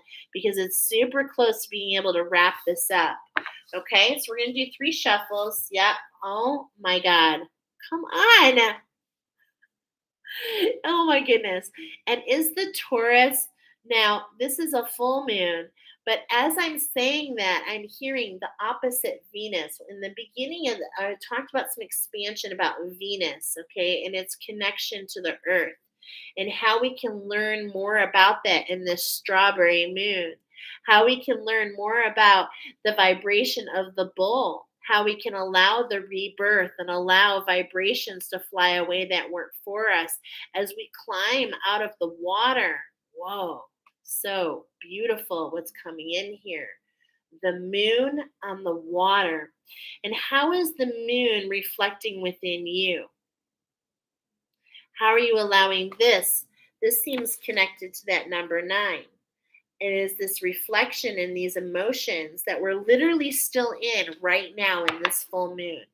So, what's coming up for you, and how can you face that head on, knowing that you can trailblaze from there? That's the message that I'm feeling. How can we slow things down and take time to smell the roses or to see things with rose colored glasses? How can we find the Ace of Vessels, which is the suit of the heart? How can we tap into the unconditional flow of the chalice within, riding in grace and just grace and gratitude, allowing our knowledge to come forefront, going with the flow? This is the message. How can we stand tall? I just heard, and stand tall in our journey. This is what it means to collect the aces, the wisdom in the rocky boat is what I just heard. So your boat has been feeling kind of rocky. Could you potentially feel so blinded? You're birthing something, but you feel so blinded. You feel like there's a choice at hand. And it's like as you stand in your skill, as you stand on your knowings, as you root in and stand up, but it's like, look at, she's not standing. And so this is what I'm getting. It's like here we have the measurement, this Libra energy again. Okay, Libras rock. Hello, I'm one. No, I'm just kidding. But it is this Libra energy, and how can we bring things into balance? Okay, how can we be light as a feather? How can we let go? And we're going to get some tips on what can we release so that we can increase our vibration and frequency. And I'm getting that we can let go when we actually give birth. It's like this is what's holding it down. This is what's keeping us from stretching and moving into that trailblazer energy. Are we potentially holding on because we feel like we have a choice? And it's like, nope, just do it. It's like you give birth to a baby, you just jump in. It's like, no, I don't want to go home. I want to prepare. I remember with my firstborn, I'm not ready. Well, there is no way to be ready than just to do. And that's what I'm hearing with you. But there's also this hint of this, why are we at this point? Why are we birthing something new? And it's because in some ways we felt that we weren't, that there was an injustice, that we needed to bring things into balance. Okay. So this is really interesting. And your path is blinded. You've got, definitely feel with the Celtic heritage. Okay. It's like you definitely have skills, which is why you stand on them. Yeah. Look at, you are the green woman. You're the one who help others stay in balance. As you mix your brews and your ingredients, you are the star within. This is very interesting what's coming up. Okay, so what we're going to do with you is your message is to root in the alchemy. And so we're going to start in the south. We're going to start in the emotions with you guys. Okay, so let's go ahead and do that. And so at the bottom of our road, look at this. What was I saying? Are you seeing it?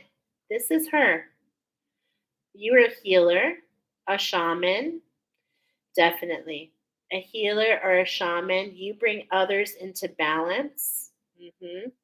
Okay.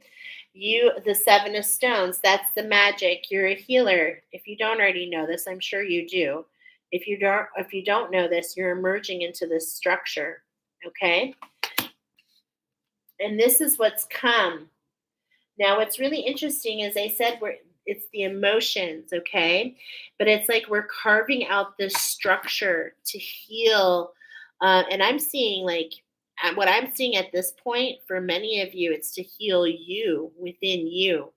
It's to heal you and to put away the judgment that potentially that you have on yourself, running in this masculine energy, trying to be fruitful on the exterior, but not getting results. This comes across in many different ways, but it's like these emotions are not hanging in that previous structure, right? And this is why you've come to the recipe. This is really talking to me about um, the process of how I built the Rainbow Bridge class for myself, in the process of building. It's like we just take these ingredients and we mix them together and we try them and we see how does this affect myself or others, okay? And we create that sacred space. And as long as we co-create with the divine, and as long as our heart is in the right place, because I'm also hearing from Spider-Man with great, with what is it? With great power comes great responsibility. And this is what the ancestors are talking about. As long as you look up and keep law, so that's what I was feeling on bottom, what we were talking about before. Here we have on bottom, look at this. We're talking about your skill set, making your mark, okay? So this is really letting me know, like, my God, you guys, this is what's right below. Okay, so she was on the bottom and then him right below, okay? And then look at your first card out is the two of them together. This is definitely with purpose. You've been crafting, you've been holding, you're trying to make your mark, you're trying to get things to come together. I feel this ingredient, okay, is what I'm feeling. All right, so that's in the first stage. In the center is you. Remember that birthing process? Oh my gosh. Well, it's like it doesn't matter. There's no choice to be made. It's a matter of when you give birth and stand up and stand in your own power, you're unstoppable. You're unstoppable. This is your birthright. Pile number 2, the 2 of bows. It's like you feel like you need to make this decision. This decision is paralyzing you, but what you don't understand is it's not really a decision as all roads lead to the same path. It's just a matter of birthing and trusting your insights, taking a left or a right. But for some of you, you're frozen. It's like deer in the headlights. Okay? But the spark, the ace of bows, it's like it's all in the stars for you. Look at this. The spark of life. Wow, this is gorgeous. Okay? And it's like this spark is what's going to get this fire fueling. The ace of bows, the spark of life. Oh my gosh, this is so gorgeous. Okay, we're going to continue going. I'm going to keep these out because the divine wants to come forward and also wants to talk about balance in this new structure. How can you redefine your attention? What are you giving your attention to? Are you giving your attention to the fact that you feel you need to make a decision, or are you just doing what comes in? Because the green woman is telling you the balance is all about receiving. You receive the insight, okay? And that's the magic. That's how you find the connection. That's how you start this new beginning.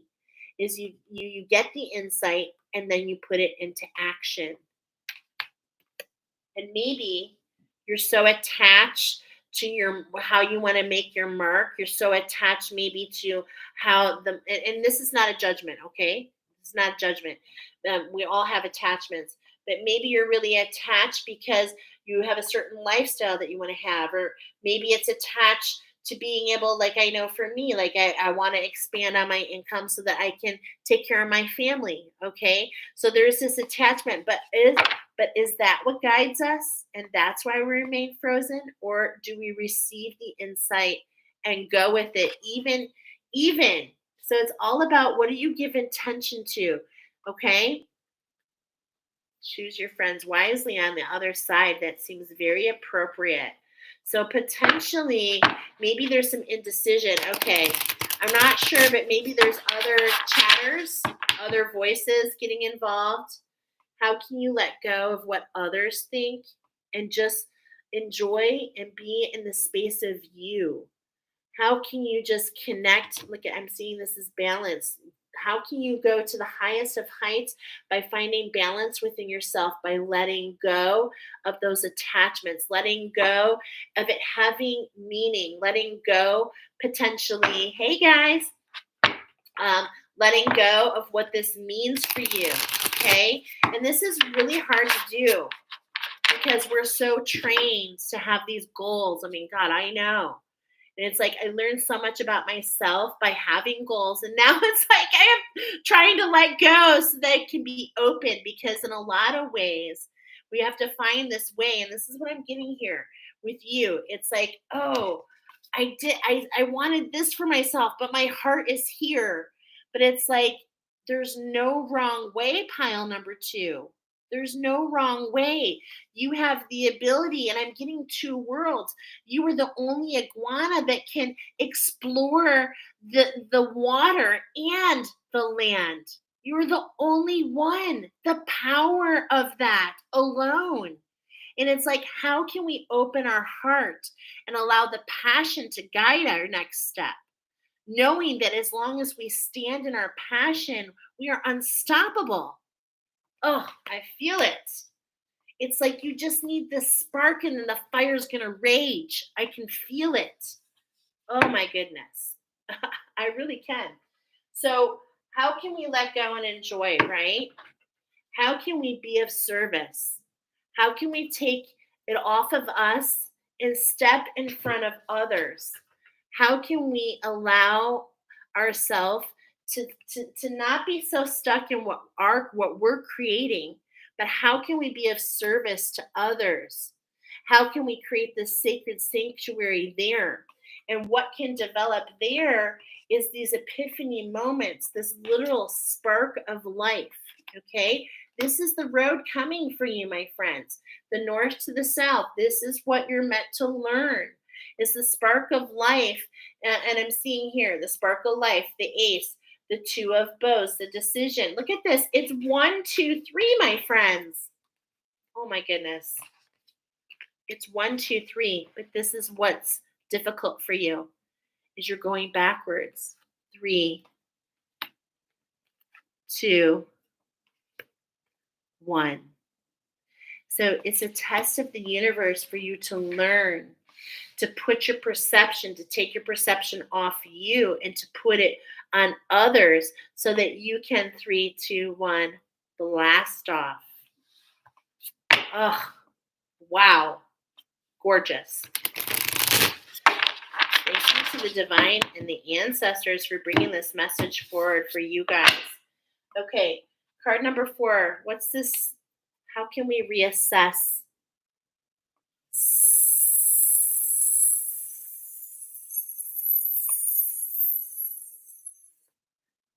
How can we stretch? How can we take the snake energy? How can we move to the beat of our own drum? How can we alchemize, right? Look at this. Look at this alchemy. Where's the alchemy at? Okay, the R. Ooh, this is interesting. I'm hearing pirate, R. And how can we take these S's, okay, look at, and how can we alchemize them and have unconditional for us?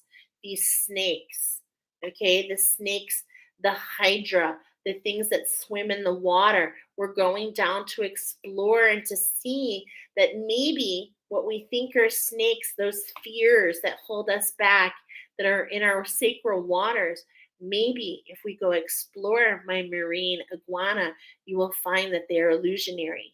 Okay? That you will find that they are illusionary. And instead of getting stuck on the hook, we can instead complete the cycle and alchemize this and understand and not have judgment for ourselves. I feel this so hugely. So the structure is coming in. Okay, you're being kind of boxed in here, like literally into this structure. You're literally being boxed in so that you can strengthen your gifts, so that you can uncover more. Remember, this is the red road. What am I meant to learn? What am I meant to learn? How can I reassess where I am so that I can strengthen my gifts and learn more about me so I can step up and help others? How can I look forward instead of looking back? How can I be the marine? How can I be fluid? How can I be expansive? How can I go down? And here we have a reptile, right? And they're cold blooded. So, how can we find the balance? How can we be fluid? Go down into and explore, and then come up and bask in the sun and really take time. I'm seeing eyes here to go within. How can we bask in the sun and get into balance and focus on that exploration of ourself? Wow. That is the shift that's at hand. This is what's rising for you, to look forward, to not look back. And potentially have you made other decisions? And that's what's called, there's like this deer in the headlight energy. Okay, so let's get a little bit familiar with where we're going here, because this is rooted in alchemy. You are meant, my friends, you are meant to alchemize this. Yes, you are. You are meant. You are meant to alchemize this. Okay, so let's go ahead and look at the vibration of the crystals. Yeah, okay. The magic here is stepping into the newness of you, okay? This is hematite, allows you to step into the new earth, step into a new structure. Balancing the divine feminine, bringing yourself into balance between that masculine, yeah, getting the gears, the danbarite, seeing the difference between the enlightenment and the gold. Like, so you see all the gold. This is what's for you. How can we rise to the top, right? How can we rise to the top? Now, what's really interesting is pile number one might have been a previous, because I've got that connection in the crest. Yeah. As I'm saying, pile number one, it's like the floodgates are opening. Definitely the well of dreams is what I'm feeling. And it's like, how can your imagination nourish you? How can you use your imagination to not only hit heights of this power here, this power within you, which is your birthright. It's like, how can we allow the imagination, how can we allow the floodgates to open? Okay, is to take the focus off our creation and more about how we implement that. So receiving the insights of how this is meant to be brought in our life. Okay. And so we got one card here, and we've got the number Larimar, or we've got the number 48. We've got Larimar here. Okay. And Larimar is this beautiful blue. It's very calming. It's very relaxing. And it's like, can you pull back into your feminine? Can you see the star that you are? See how, look at, you were so surrounded. It's like you don't need these boundaries and barriers because it's just naturally there. It's naturally around you. Don't allow what's around you to determine what's for you, is the biggest thing that Spirit is saying here. How can we be in our authenticity? How can we swim in the blue? Remember, swim in the blue. How can this structure bring us to our abundance, which leads to balance? Okay? So, this is what's coming in front of you. Now, this is in collaboration with the green woman.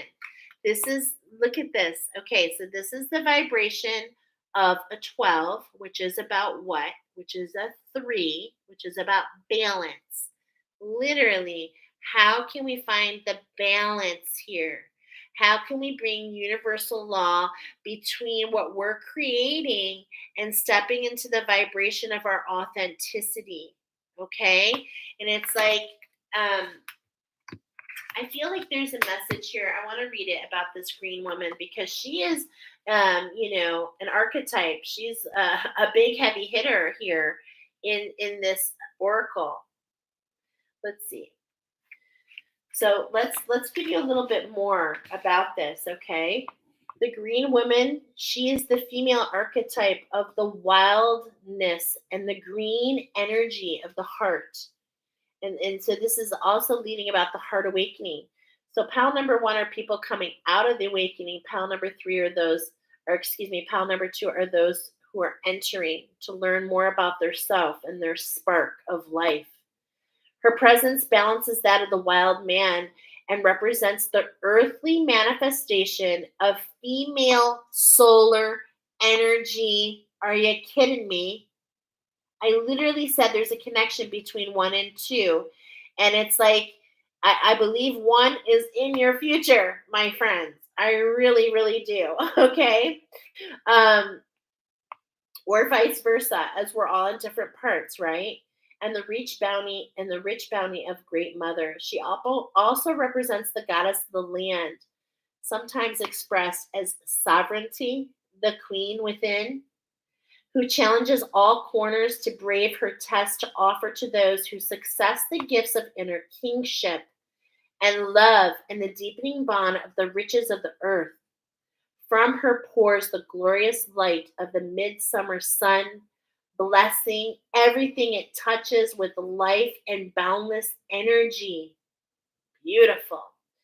In the Arthurian tradition, she validates the kingship of Arthur by bringing him the sacred sword and establishes him as the guardian of the hollows of Britain, sometimes appearing as the Lady of the Lake, who fosters both Arthur himself as well as the young hero Lancelot. In her story, she manifests as the flower bride, sought after by more than one of Arthur's great knights, and offering a deep bond of matrimony and joy to those whom she shares her bounty. At its heart, her sacred role, the initiator of the human individual into the realm of the wild wood. And so it's like, and there I said, some of you, it's like you've evolved from pile number one, or you're evolving into pile number one. There's definitely a relationship here. We're talking about Isis energy, the womb of nature, the maid Marian, the mistress of the animals, the wild woman, the creator, the creator. And it's like the image of the wolf is coming forward, and it's like the skeleton is in front of you, but you're being confronted on this red road to kind of like fill in the rest. It's like you've got a basic part. Now it's time to add, more to the bones, the meat, the blood vessels, the heart, right? And so this is why the Larimar is coming forward, to help you pull back, to know that everything is right here within you. Okay? And your ancestors are working with you. The floodgates are opening. It's just a matter of you getting in balance. All right? Getting in balance so that you can end the cycle, pop the champagne, and step into your healing practice, is what I'm feeling. My beautiful queens. Wow.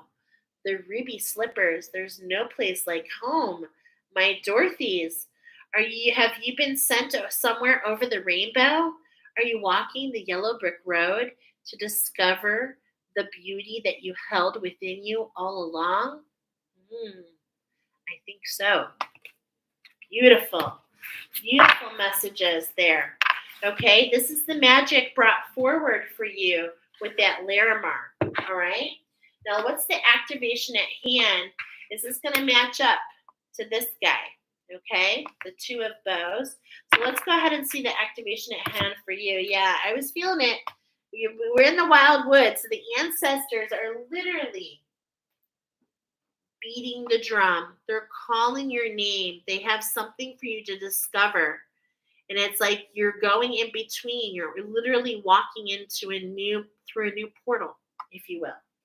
And the ancestors want to guide you. So go ahead and go discover what's in this inner circle for you, and how this can literally spark. Remember, 3, 2, 1, follow the steps.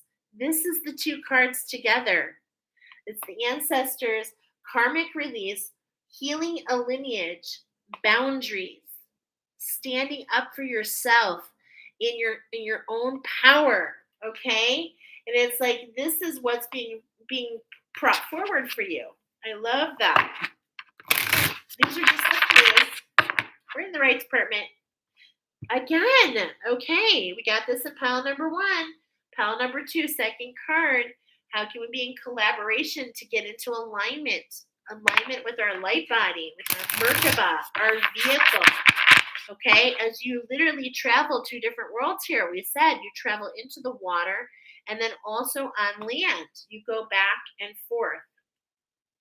Okay, so that was what was there. And then we're going to cut. And we've got the Akashic records, clearing old stories. This is literally what we're talking about. Your journey to Shambhala, I see in the background, clearing your old stories, releasing past lives, freedom to be who you are. Okay.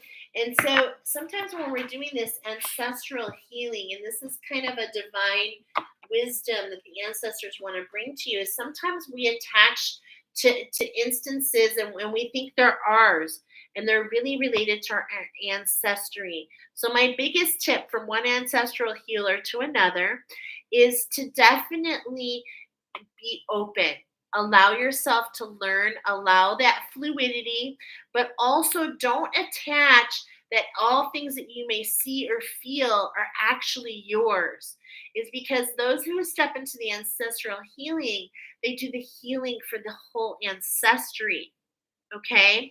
And so some of the things that come up, that come to the surface, are coming up for you to hold a sacred space to heal that on behalf of your ancestors, so that you can help your ancestry step into the new earth.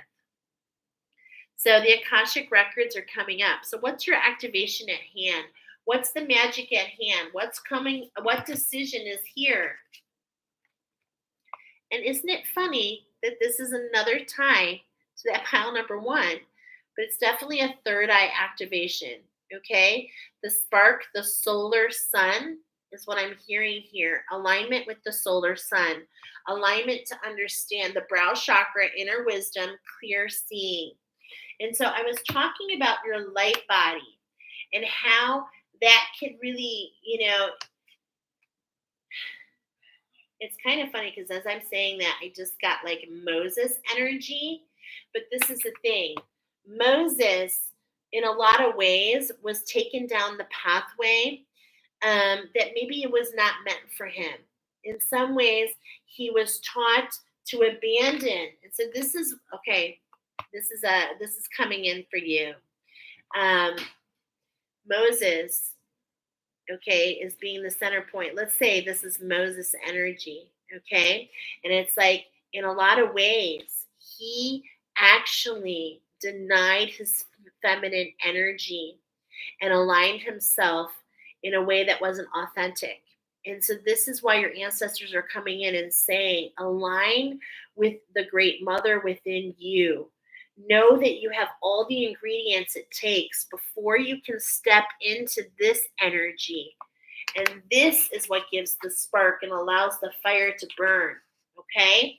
And this is happening with purpose so that you can have this third eye activation, so that you can expand what? Your vision.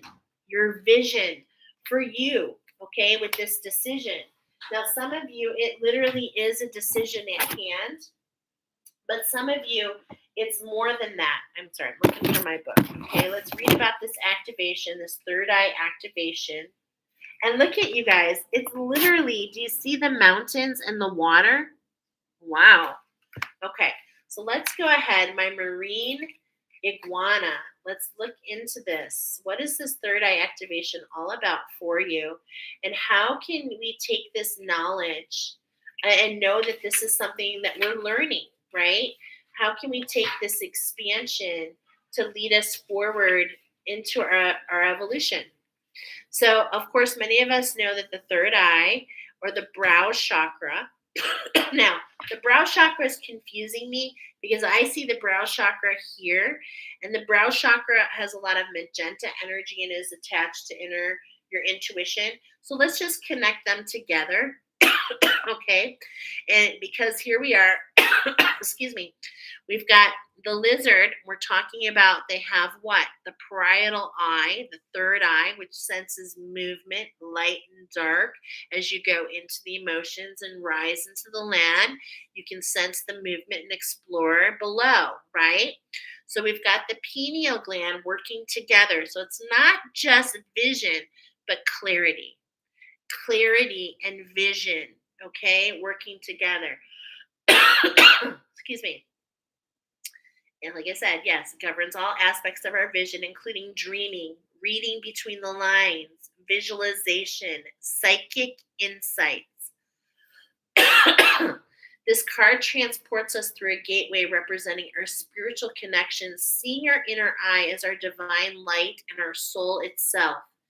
Has never forgotten how to do with it. In fact, we're often using these special talents even when we don't realize it. And so a lot of people are attached to the third eye, just meaning like actual sight. But you can have spiritual sight through knowings. You can have spiritual sight through dreams. You can see through contrast. Some people see animals, mandalas. We all get it in a different way. But this is coming in for you to learn about your spiritual sight, to allow you to have more expansion, clarity, and more vision to make this decision that's in front of you. So you can connect, okay? How can you connect with this chakra? Well, here it's talking about anointing the space between your brows with your favorite essential oil or moisturizer, closing your eyes and massaging this space, telling your inner vision it's safe to be activated. And you can literally just say, I'm willing to see. Okay. Your message is this gateway encourages you to unlock your psychic abilities. We all have them, and to stop questioning your divine ability to see. Know the great potential and healing can be unleashed when this space is activated. And I really want to be clear that we all see differently and not to judge what you see. That is, I'm so grateful. Shout out to my crew. You know who you are. And and we practice together. And I encourage you to align with, to a group of people that you can practice your sight with each other because it comes in so many different ways. Okay. If you have an intuition about something, trust what you are seeing. This is a sacred time for psychic potential that you have had since childhood is awakening from your slumber. Okay. And I told you at the beginning of this message and the collective message that this is heightened time for your intuition. So this is really heightened for you, pile number two. All right. You've always been a dreamer, sometimes thinking about the future, how the future will show up, or revisiting the past. That's interesting. Think about the future and the past, but how about we live in the present? How about we be in this current moment? How about we realize that standing in the current moment is truly the gift, and it's not about the left or the right, but just the forward or the upward is what I'm getting. Wow, beautiful. So now the gifts that have been discouraged in the past are reawakening. Your inner vision is stronger than you could have imagined. You have an innate ability to see further than human eyes and are able to identify the energies of what's going on around you with your activated third eye. This gateway is here to confirm that what you are seeing and experiencing is a divine alignment and that you're being supported as you develop the source given gift. And so this is so beautiful coming in to allow us to understand a little bit more as this matches up with this decision in front of you. It's not about what was, it's not about what shall be, it's about right now. How can you study? How can you essentially keep yourself on fire? And more than anything, remember, keep yourself warm, okay? Because the iguana is here to show you about balance, cooperating, okay? So know that there's truly no decision in front of you that you will be guided if you allow yourself to trust your intuition. It's truly really beautiful. And how are we going to do that? Well, how we're going to do that, my friends, is with that Larimar. It's really pulling back in our authenticity, of really allowing us. And Larimar is found, next to the sea. Really allowing ourselves, yeah, again, the antelope. Okay, it's like the antelope doesn't lose its horns, and it's like tune in Tokyo, balance the magic within you. Allow yourself to get centered. This is the biggest message I'm hearing. Allow yourself to be in the flow, to do what is needed to keep yourself warm, to emerge into the butterfly, to flutter and flow, to dance, And it's like we don't do that. It's like we don't think about, it's like you turn the music on and you just go. You don't have to think about the steps. You just go. And that's the movement that your guides and your angels have led you to. This is the healing in front of you. This is the structure. This is how you get in balance with the one. This is the structure. And I am feeling Thanksgiving. And what about this progress of what you're going to have from now to Thanksgiving, and how you will have this abundance sitting at your table, being able to share these gifts of plenty, this abundance with others. Why? Because you will root in the alchemy, the masterpiece of you. You will grab onto that light and onto that reflection, onto that fragment, which allows that wish fulfillment. Okay. And again, I'm coming through that this portal, the doorway that you step through, is not a left or right, but rather a forward motion. And in your case, a backward motion. Not all journeys are forward moving. You're being guided to go back to learn the wisdom of what was. This is what brings the spark. Okay. This is the portal that you're being seen to expand your vision, to expand your knowings, to expand your gifts, right? Yeah, this is what's all coming forward, looking forward, okay? So your ally is the bat, the structure and collaborating with it. It's like you're blinded, okay? But again, it's like you're front and center. This is for you. There's this sonar, there's this signal. You just know. And it's like in a lot of ways, the bat just hangs, right? It just hangs hermit mode until it's ready to fly. And this bat is flying. Okay, so let's see what the wisdom of the bat wants to bring. This integration process with this spark, okay, this ace, if you will, okay, which is, of course, what you want. You want the aces. You're about to claim this. And it's like you're going through this integration process. You've just got to follow the signals. Remember, follow the beat of the drum, right? So let's see how this bat, I love these medicine cards. We're on the medicine wheel, and we're being guided, by our ancestors here. Number 42. Let me find this. Okay. Here's the bat. Sacred bat. Excuse me. Can I read? Sacred bat flew to me from the darkness of the cave. Womb-like reflections, answers it gave. Birth, death, rebirth, cycles a whole, never ending, just as clips the journey of the soul. Now, I actually just heard that eclipse, I believe in October, right before Thanksgiving time, major revelations for you, my friends.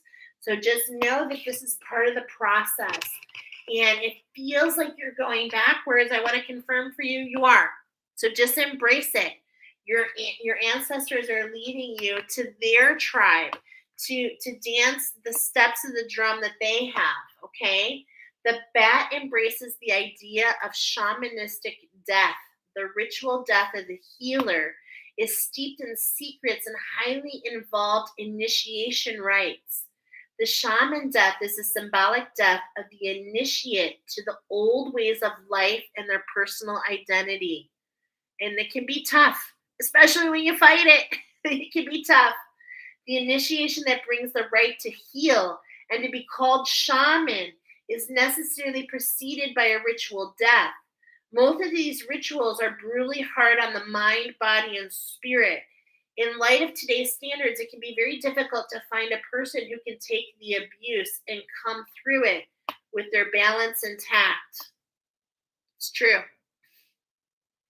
The basic idea of the ancient initiates was to break down all the formal notions of self that were held by the shaman to be. And why do you think that is, my friends? Why do we want to break down all the moments of the self?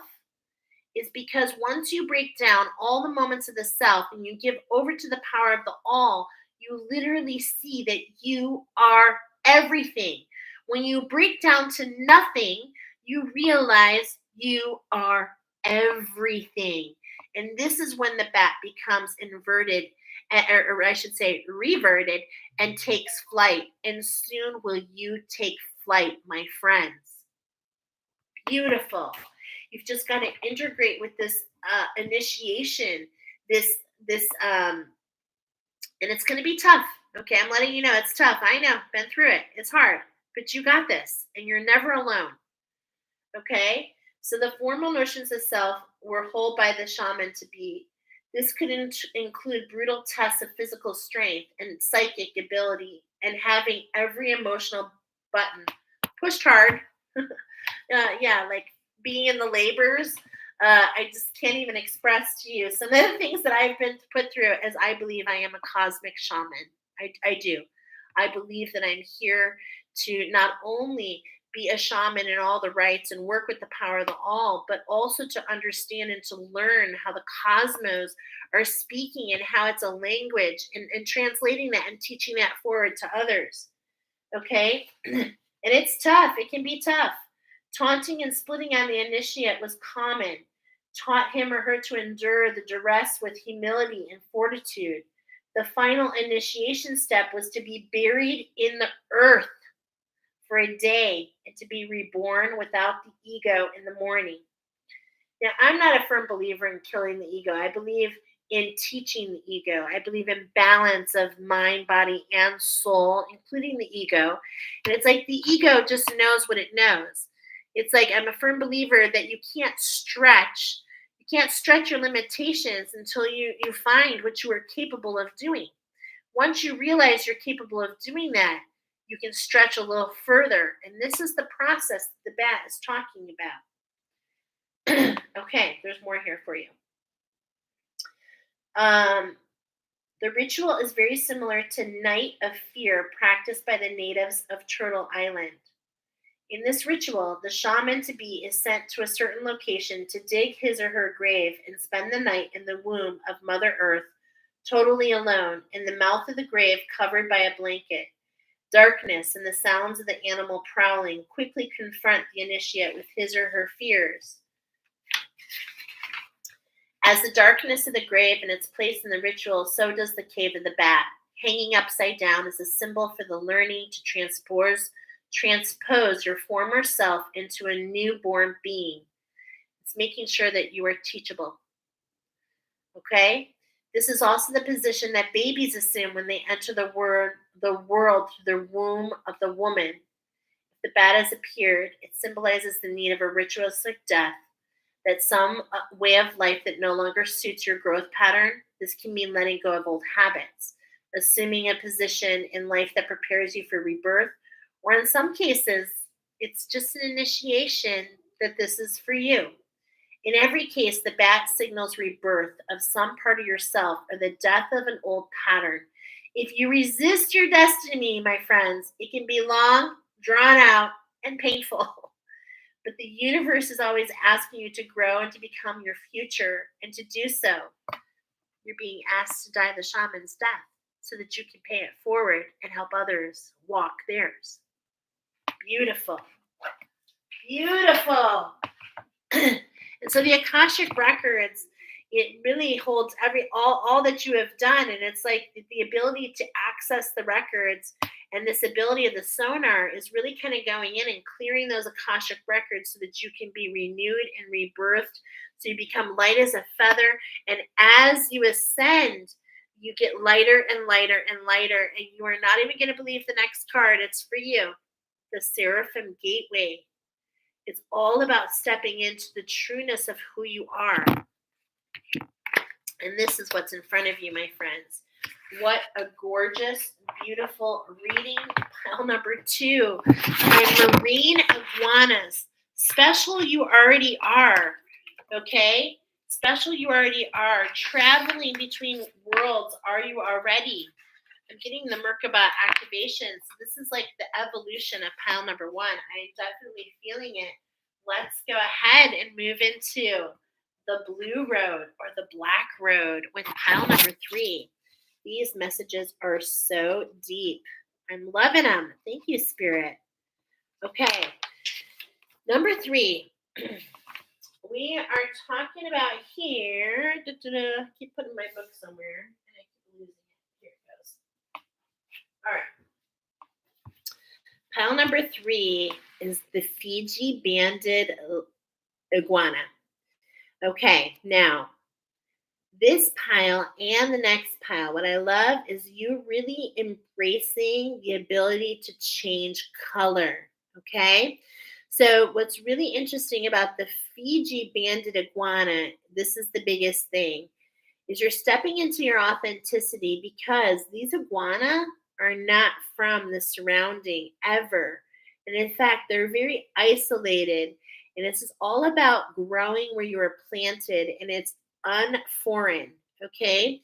Those of you here are on the blue road. We've got the blue color coming in. We're talking about rooting in the magic for you, and how this happens is to be centered in your throat chakra. In fact, I feel those of you in this pile, we're going to get into it more. Use your throat chakra. Oracle, singers, poets, writers. You have a voice and it wants to be shared with the world.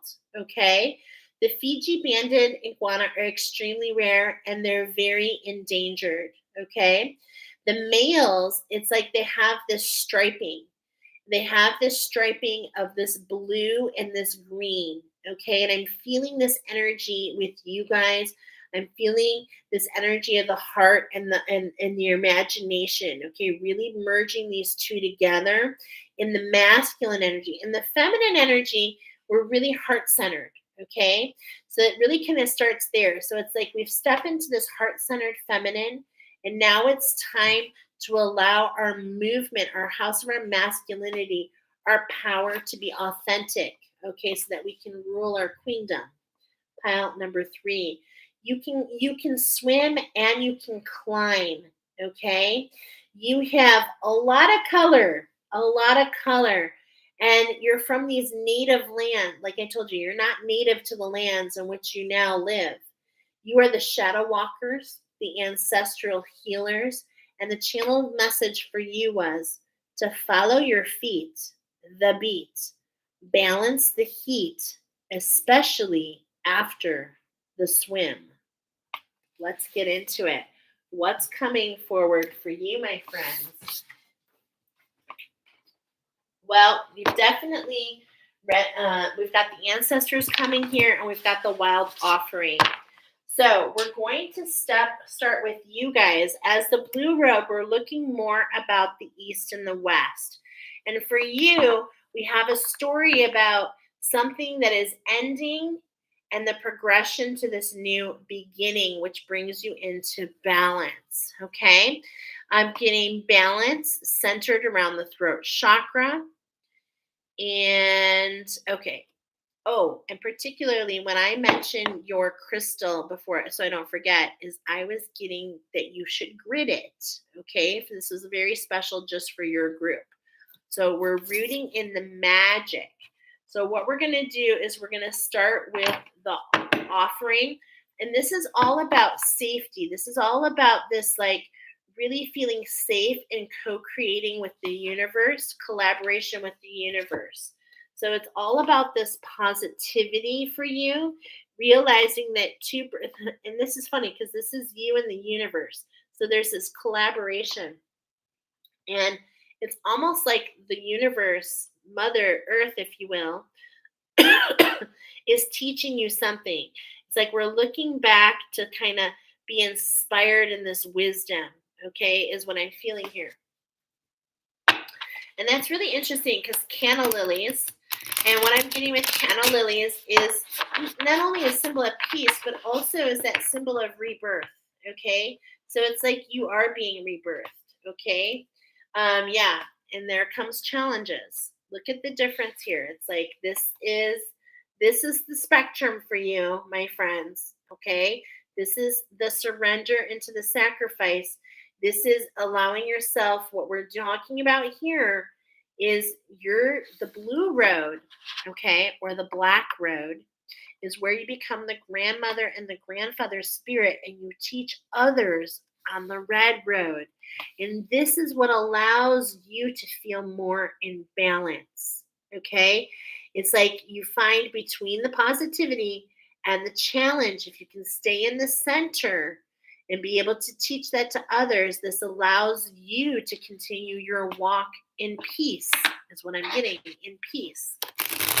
Understanding that all had purpose, right? Yeah. And this is going to make you some money. Okay. This is going to make you some money, especially that positivity. I don't have it here, but the bees are connecting the connection of your will, the connection of the magic within you. So this is on the bottom. This is about what's for you. And it's all about the money. Okay. All my finance, this is because you're spiritual teachers or you're teachers of some sort. Okay. But let's see. All my finances are now in divine order.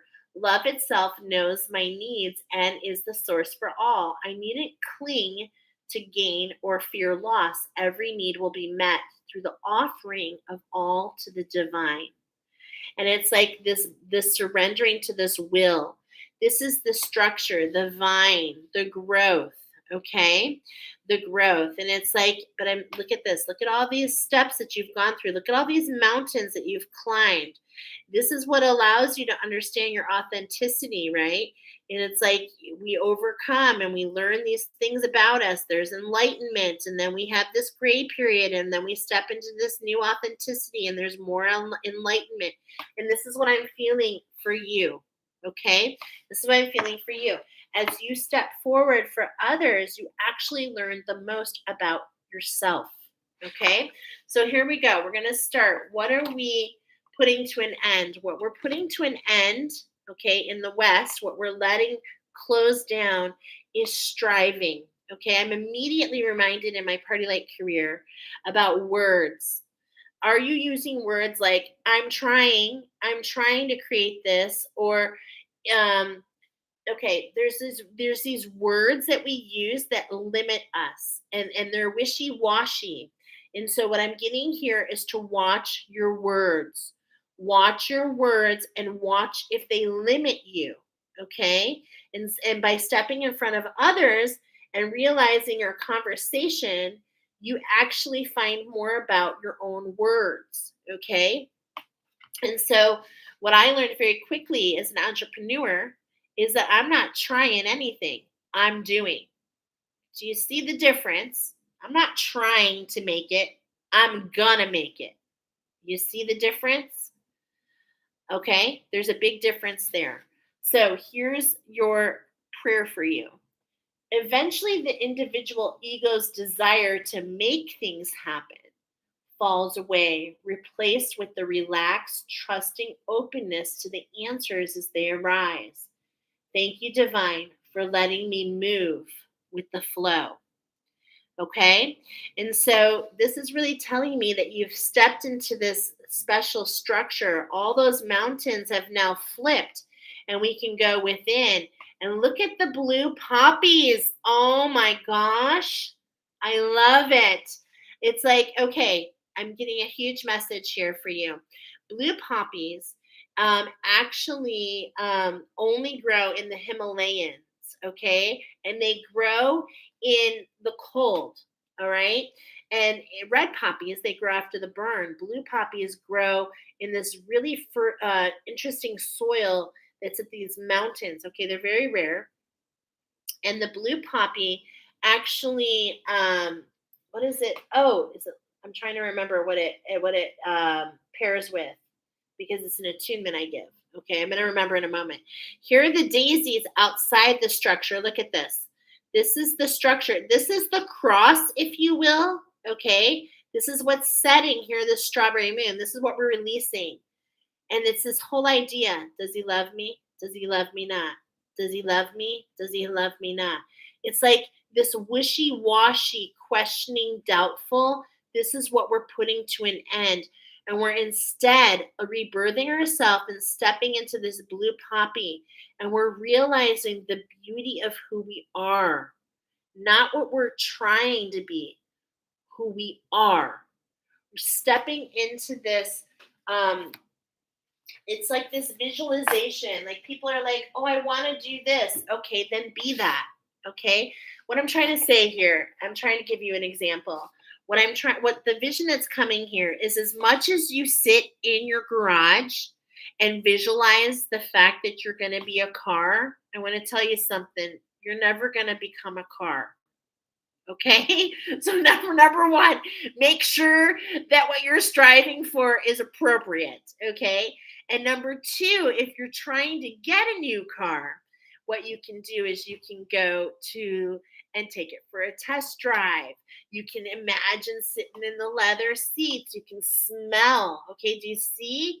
You can be. You can be and you experience and you can immerse into those senses. Hey, girl, we're just getting started on pile number 3. Might be divine timing for you. Okay. And so this is what we're getting here. It's like, don't try to, it's like, don't try, immerse yourself into what you and what you are and what you want. Okay. I hope that makes sense. Okay. Number two is all about your relationships. Okay. This is what's at the center for you. I'm getting this is what's in the present, and this is what you're learning about. It's like how you believe about yourself. Okay. Because in a lot of ways, these are judgments across yourself. And this is part of what you learned. And I'm getting this is where you're at the present. You've learned this, you've alchemized this, you've come into this beautiful awakening in this relationship within you. I call on the infinite power of love to take over this union in every way. And what I'm feeling here is this union within yourself.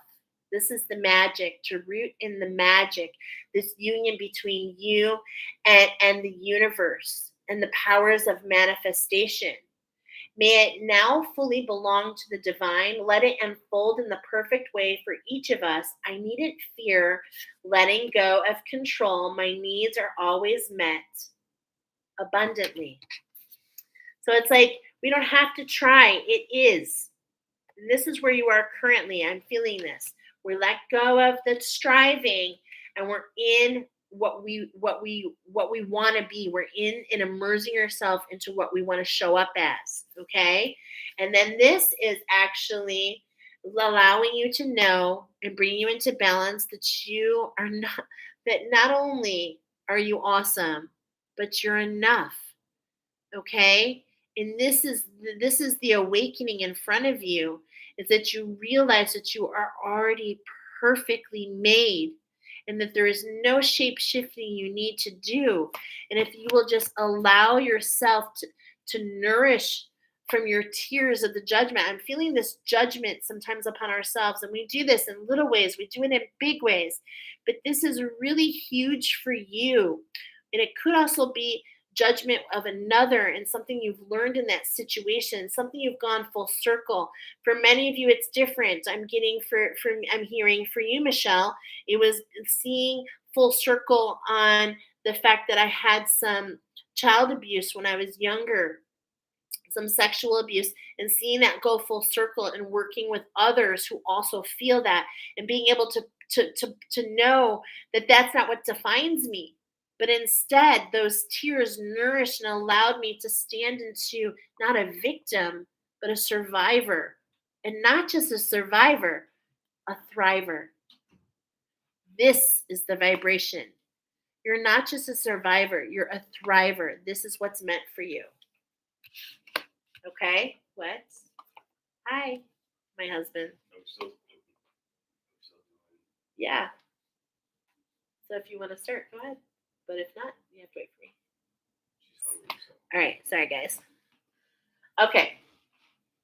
And this is in this ability to own that authenticity, to see the full circle moments, to see the things that really held you down and held you in prison in a lot of ways, and allowed that judgment and allowed you to, what I'm feeling is this shape shifting. I feel this. Okay. I feel these emotions. I'm feeling you, and I'm understanding you.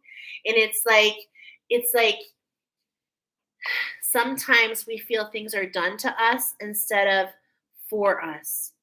And that's the most confusing thing about this earth walk, is that we think that it's unfair. We think that this has happened to me and not happened to you. Well, that's because you chose this evolution. Believe it or not, you chose this. As I was talking about how could I choose sexual abuse? Well, somehow I chose that. And not only did I choose that and bring that and manifest that into my life, which was not my choice, it was brought in. But at the same point in time, it has led to my ancestral healing. It has led to everything. It has led to all who I am, to be honest. But if I would have closed myself off and just, why is everything happening to me, to me, to me? How could I ever go beyond and see that it's for me to evolve? Okay, so those of you that are in the thick of it, things that are hard, you have the most potential out of all. You do. You just don't realize it. It's a decision to step into the evolution. Why, instead of why is this happening to me, what can I learn from this? What can I learn from this? And how can I root in the magic? And how can I use all the elements to bring it forward. I'm getting Harry Potter, who lived under the steps. It's stepping into this magic, right? As the lightning bolt was carved on his forehead, it's like he didn't choose that. He didn't choose to be running from those that were. Yes, pile number 3. But instead, he chose to step into that. And was it easy? No. And it's not going to be easy for you. But it will be evolution. And believe it or not, my friends, that's what we really came here for. The cosmos are a school, right? Are a school, and we came here to evolve into a form where you can take the worst things that happen to you and you can allow that to nourish your soul and propel your steps forward. That's it right there, my friends. That's it right there. My grandmas and grandpas, and how you can pay that forward. What a beautiful message. What a beautiful message. And we all have it in different ways. I'm thinking of my friend Jolene, who I said maybe this is perfect timing for you. And, just to share a little bit of her story, how she stepped into her soul expansion, through the loss of her husband and her mother, and to take that grief, one of the hardest emotions, and to really immerse herself into that and to evolve and to step forward and to help others. It's truly gorgeous and beautiful. And there are certain things that only certain people can do because they've walked those walks. So just know that your walk is not because you are not deserving. It is not because you have like this bad rabbit. You didn't get the rabbit's foot. You weren't lucky. We create our own luck, my friends. How? By seeing beyond. By seeing beyond. And by renewing and growing stronger and stepping into, right? So your ancestors want to come forward. They want to come forward. The blue road, this is what we're talking about. We're talking about you taking some previous trauma and rooting in the magic and moving forward and making that work for you. And your ancestors, they want to assist you. Okay, so I'm looking at my notes here. Okay, we're going to start below. Yeah, they want to take you on the ride. They're the horse, you're the rider. You're being taken on a quest. And it's through these emotions. You're not alone. You're literally riding a horse. You're literally being assisted. But it's like, are you going to get in the saddle? Are you going to get in the saddle? Are you ready to go into these emotions? Or are we going to keep twisting back around that why is this happening to me and not for me? Okay? Because the hero's journey is getting into the saddle, going on the quest and discovering more about themselves. And this is coming up in the South on your medicine wheel. So this is meaning there's a quest in front of you. There's a quest in front of you. Or you've gone on the quest. We're all different parts. Or we've gone on the quest, and this is what's allowing you stepping into knowing that you are more than enough. I didn't read that. Your innermost heart says you are enough. Nowhere to go, nothing to get, nothing to change, no need to grow, more deserving. You, yes, you are love. And that's the evolution of these full circle moments. That's what we get on the quest. Okay? That's how we rise above, is what I'm getting in those emotions as the horse rises above that. Okay? But at the same point in time, as I've got this to the north, okay, which is literally like an N to the north, but it's also like a horse, like I'm getting horseshoe, which is interesting. Okay. So I'm getting horseshoe, and that's not what this means. Okay. It's not what this rune means. But what I'm getting is it's like, how can we take a look at the bottom of the foot? Okay. So your ancestors are coming in with wisdom here. The wisdom for you is is the east to west. Okay, so I just want to be very clear. We've got some more information coming in about this. This is what you're meant to pay attention to, okay, more than anything.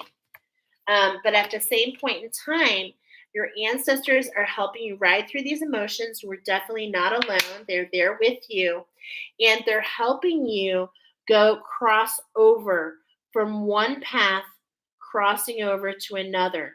Now, if you look at this rune, okay, it's like you're on this path. Okay, I just want to show you sideways. It's a little easy. You're on this path and you're taken somewhere else.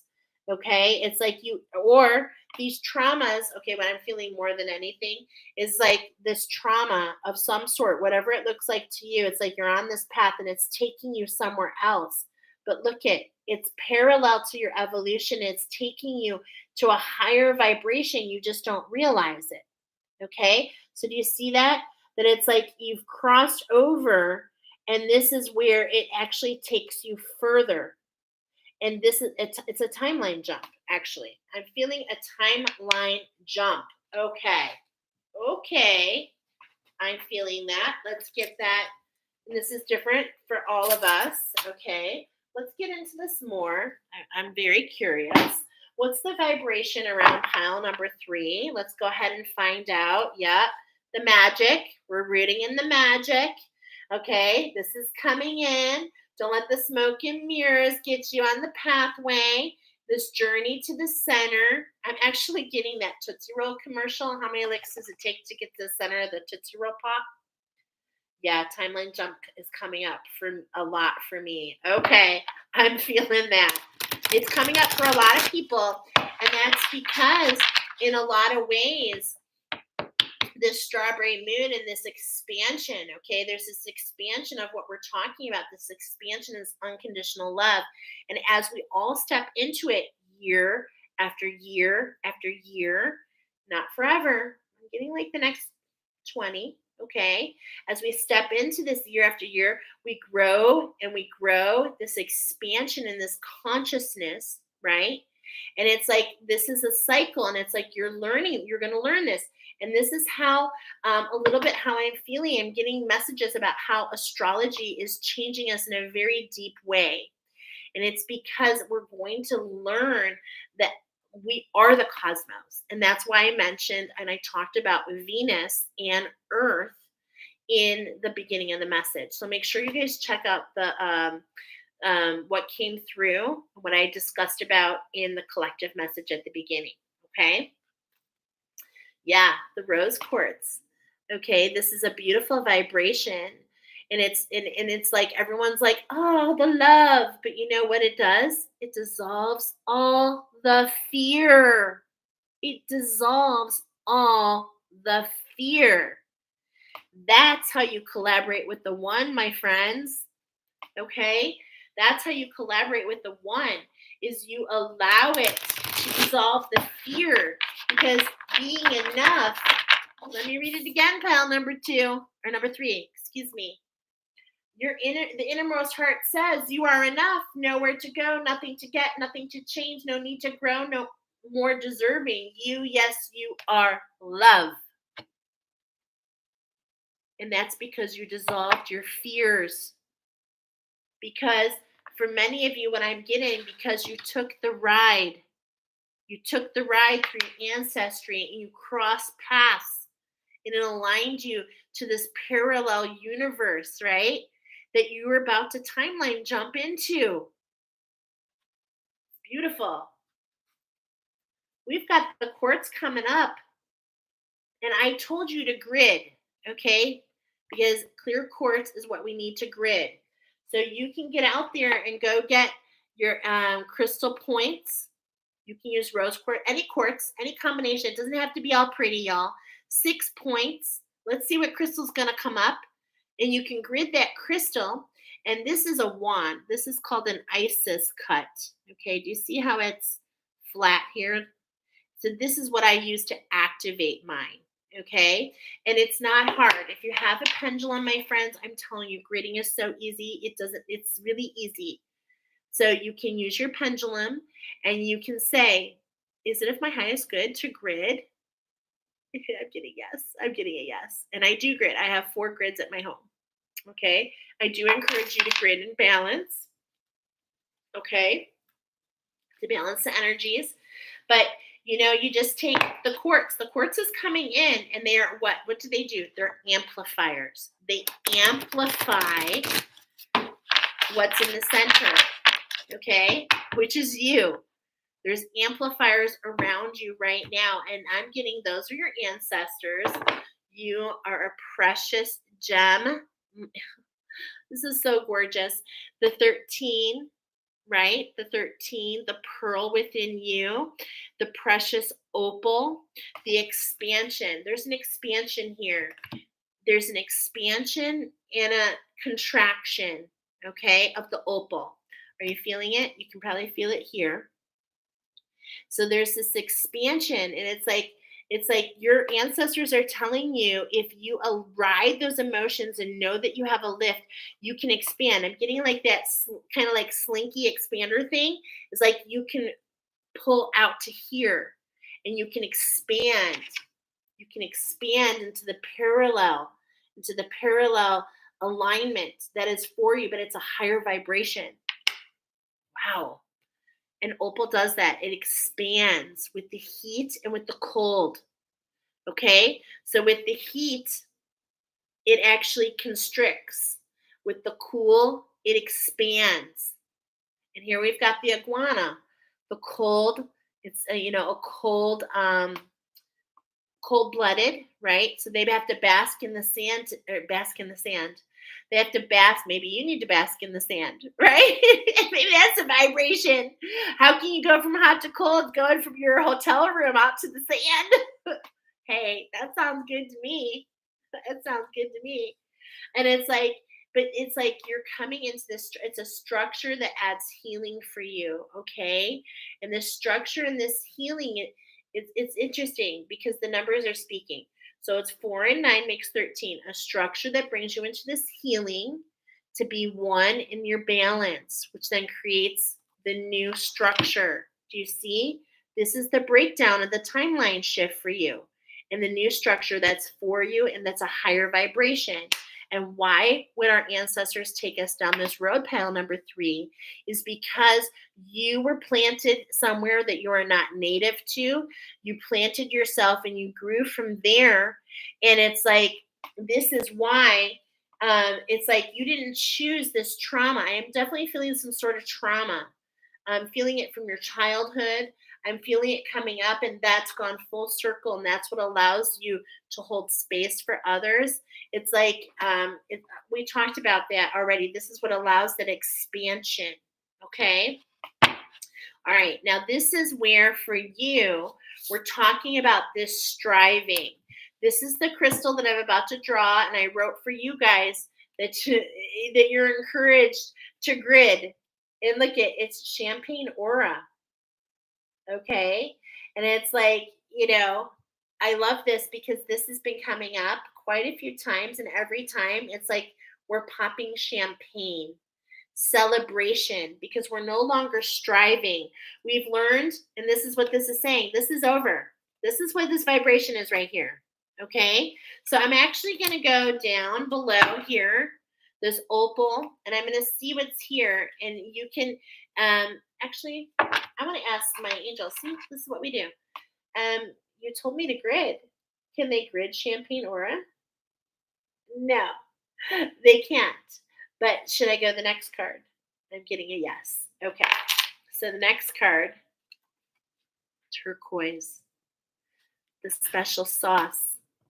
Realizing that this cross that you have bared, as we've taught, as I talked about in the beginning message, okay, because right below the opal, after this expansion, is the fairy quartz, and we talked about building this structure for yourself. Okay, this is the structure. You build it for yourself, and how do you build it? From your own healing. You realize that you are the special sauce. So I do encourage you to grid turquoise, okay? And you can just use your pendulum. You take 6.6 quartz, surround the turquoise, and then ask your pendulum, should I go is that my highest good to go to the left or to the right, and then you can use your wand or finger to activate. A lot of people set the grids and they never activate them. You've got to activate them. And then I like to take it a step further and look at this, the unfolding from the inside out. Look at this. This is you, my friends. Oh, so gorgeous. Okay, I'm really feeling all this for you. Okay, yeah, you're collaborating with your higher self. You see, now the cards are really starting to connect. This is why we're popping the champagne. Your guides and angels are popping the champagne because you've stepped into an evolutionary path, which is exactly what you decided to do before you came here. Okay, and this is why you're crossing over and timeline jumping into something truly magical. So watch for the special watch for the special sauce. Here's the activation at hand for you. All three piles now. Okay, this coming together of your light body, this coming together of your masculine and feminine. Oh my gosh, so much is available to all of us. Look at this. Wow. The central sun. Abundance downloads, regeneration, and success. I'm hearing Christ consciousness.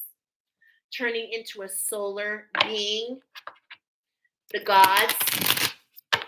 That's how you root into your magic, is you stepping into your godlike. And it's like the halls of Amenti, a new initiation right in front of you. Okay? So this has to do with the new initiation right in front of you. We're now talking about the number 2, the healing in front of you. I'm sorry, I'm looking at the wrong one. Okay, the activation in front of you. It has to do with your relationships. Okay, so we got to grid the turquoise. Okay, grid the turquoise, bring that into your home, that healing into your home. Turquoise works with straggler daisy. And we were talking about that. Oh my God, you guys. Okay, look at it. I told you, does he love me? Does he love me not? Does he love me? Does he love me not? Turquoise and straggler daisy go together. You can actually do a meditation here on my channel. It's beautiful. And this combination, why you want to bring this healing is because of the memory. It's not so much the trauma so much. I'm getting that you've overcome that in your mind and in your heart, but there's a residential neurological impulses that run along from your brain because it's not because we want to kill the ego, but it's like it's all it knows. And so it's like a protection, right? And so it sends these signals like DEFCON 5, Danger Will Robinson, all these things, but they're not really aligned with your true authenticity. And so this is why the turquoise is coming up, so that you can help heal those subconscious scripts, okay, within you. Okay, within you. Now, what's coming up here on the relationship side, okay, is the activation. This is what's paralleling to the activation. This is why we're stepping through the pillars. I'm hearing the pillars of Hercules. The Venusian Galactic Council. Please, pile number 3, make sure you check out, and this is why I mentioned it and coming back to it, make sure you check out my collective message talking about the Venus sign and the connection of Venus and Earth, and the fact that Venus is the higher self of the Earth plane. And this is how you evolving and moving into that, and how many of Venusians come to the Earth. There's a really beautiful process.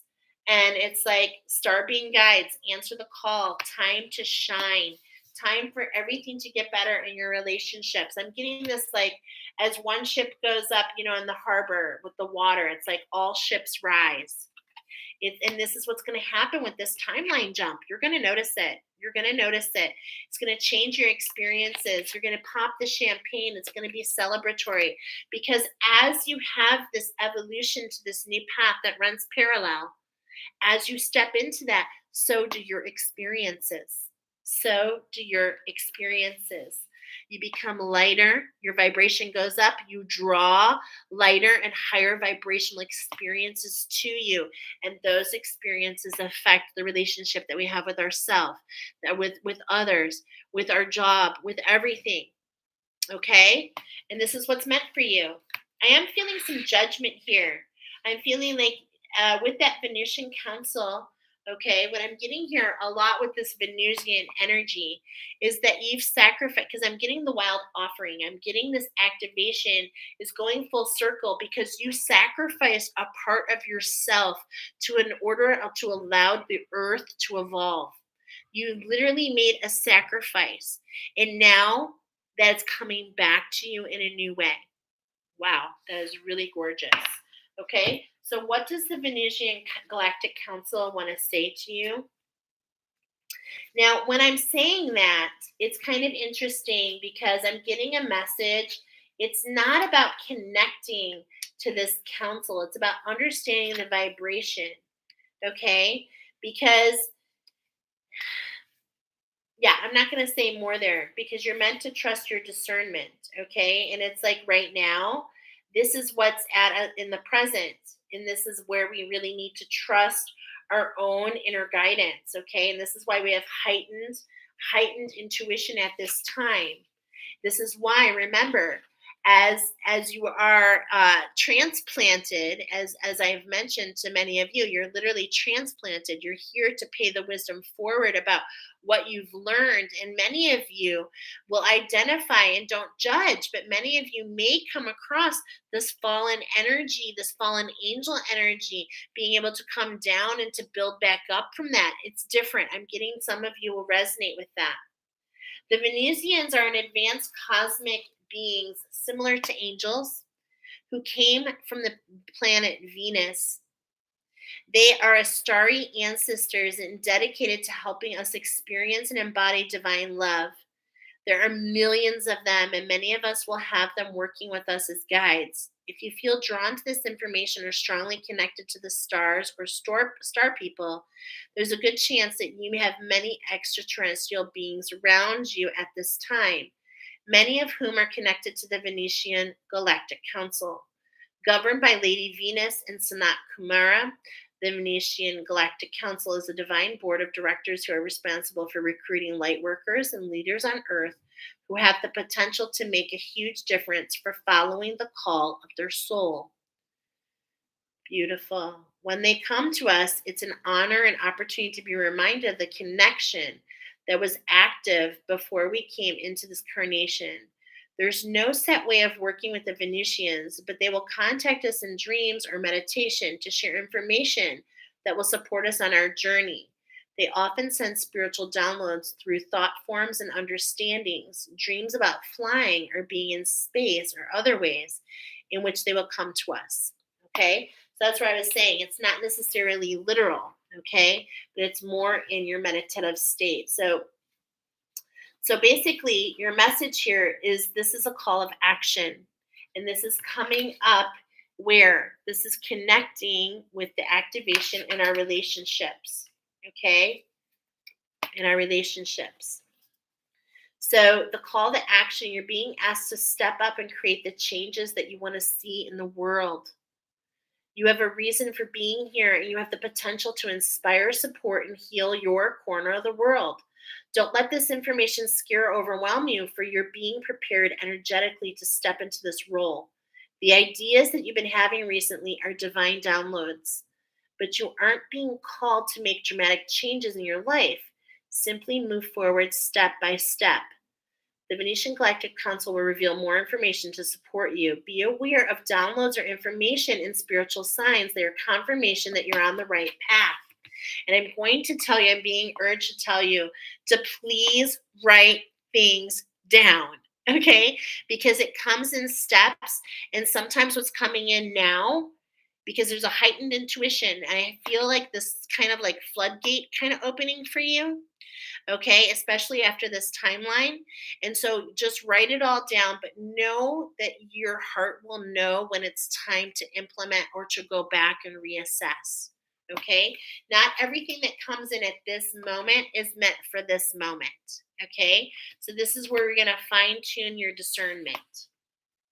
All right, who's our ally? Ally. Who's our ally? Okay, and remember, we're rooting in the balance. Okay, we're rooting in the magic, and the whole point for you is to be centered around your throat chakra specifically. So you want to be aggressive with this alignment. Be aggressive in how you can bring balance to this throat chakra. And I love that because turquoise is attached to the throat chakra. Please check out that meditation. It's really easy. You can do it anytime on YouTube. See how that resonates with you because you're meant to emerge and realize this is the healing. If you collaborate with this magic, you're rooting in the magic. And when you collaborate with the magic, you are emerging this dragonfly. Okay. And dragonfly is like, oh gosh, I'm getting so much from this. But the biggest thing that I'm getting is this iridescence that you'll be flying. The angels fly on the back. Okay. You step into your wings, and then the angels are the wings beneath. And so I love this collaboration with these Venusian angels coming in for you. And it's like you're getting more of a lift than you realize, but we got to step into that authenticity. And this is where I was giving you not a warning, but you need to realize that not all things that we connect to are for us. It's really making sure that you're asking, are you for the light? Really honing in on trusting your communication system, okay? Very much so, because this authenticity could be bonding to guides that are not of the light. And this is not fearful. This is reality, my friends, okay? This is reality. And this is what's coming up I believe, as a test, okay? It's like, I believe your ancestors are guiding you and taking you on this journey so that you can alchemize and jump this timeline, but it's through a test. And I feel this test, and the reason you're going to be aggressive is because I feel like you're going to have to send some energies away. I truly do. Okay?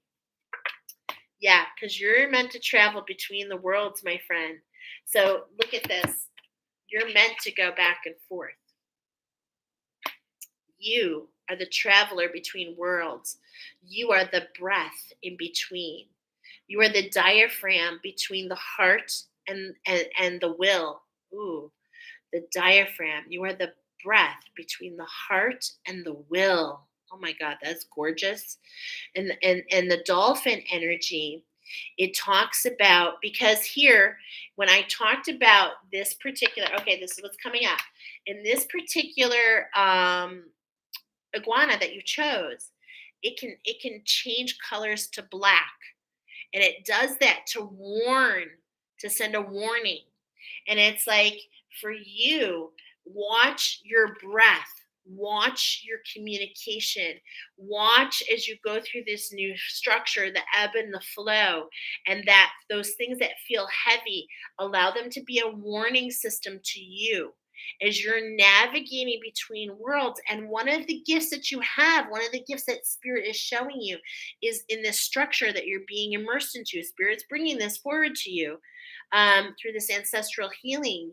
This is a wish fulfillment, something that you've grasped through your journey. Okay, this is the gift, this vibration that we're talking about. Do you see it? It's hanging right there. You're popping the champagne. It's because of the breath in the in between, going in between two different worlds and being able to navigate. I'm getting interdimensional, and specifically, it's this Venetian energy, this understanding of Venetian's higher self. And this is where the Venetian key comes in that I talked about at the beginning. Okay, what I talked about at the beginning, I just want to show you because it's coming up in my mind's eye again. For you specifically, going in between worlds, and it's like, these are the two worlds I'm feeling, the Venetian key between Venus and between Earth. And what is this but the cross of matter? And it's like you go in between the vibrations, the higher self and the lower self. But this is what we need to remember. We need to remember, and Venus is in the June sky, and this is related to the strawberries. Are you a June? Are you a June bearer, or are you an ever bearer? And And I believe you are an ever bearer, which means manifestation upon manifestation upon manifestation. When you understand this correlation of the breath that you have to travel in between worlds.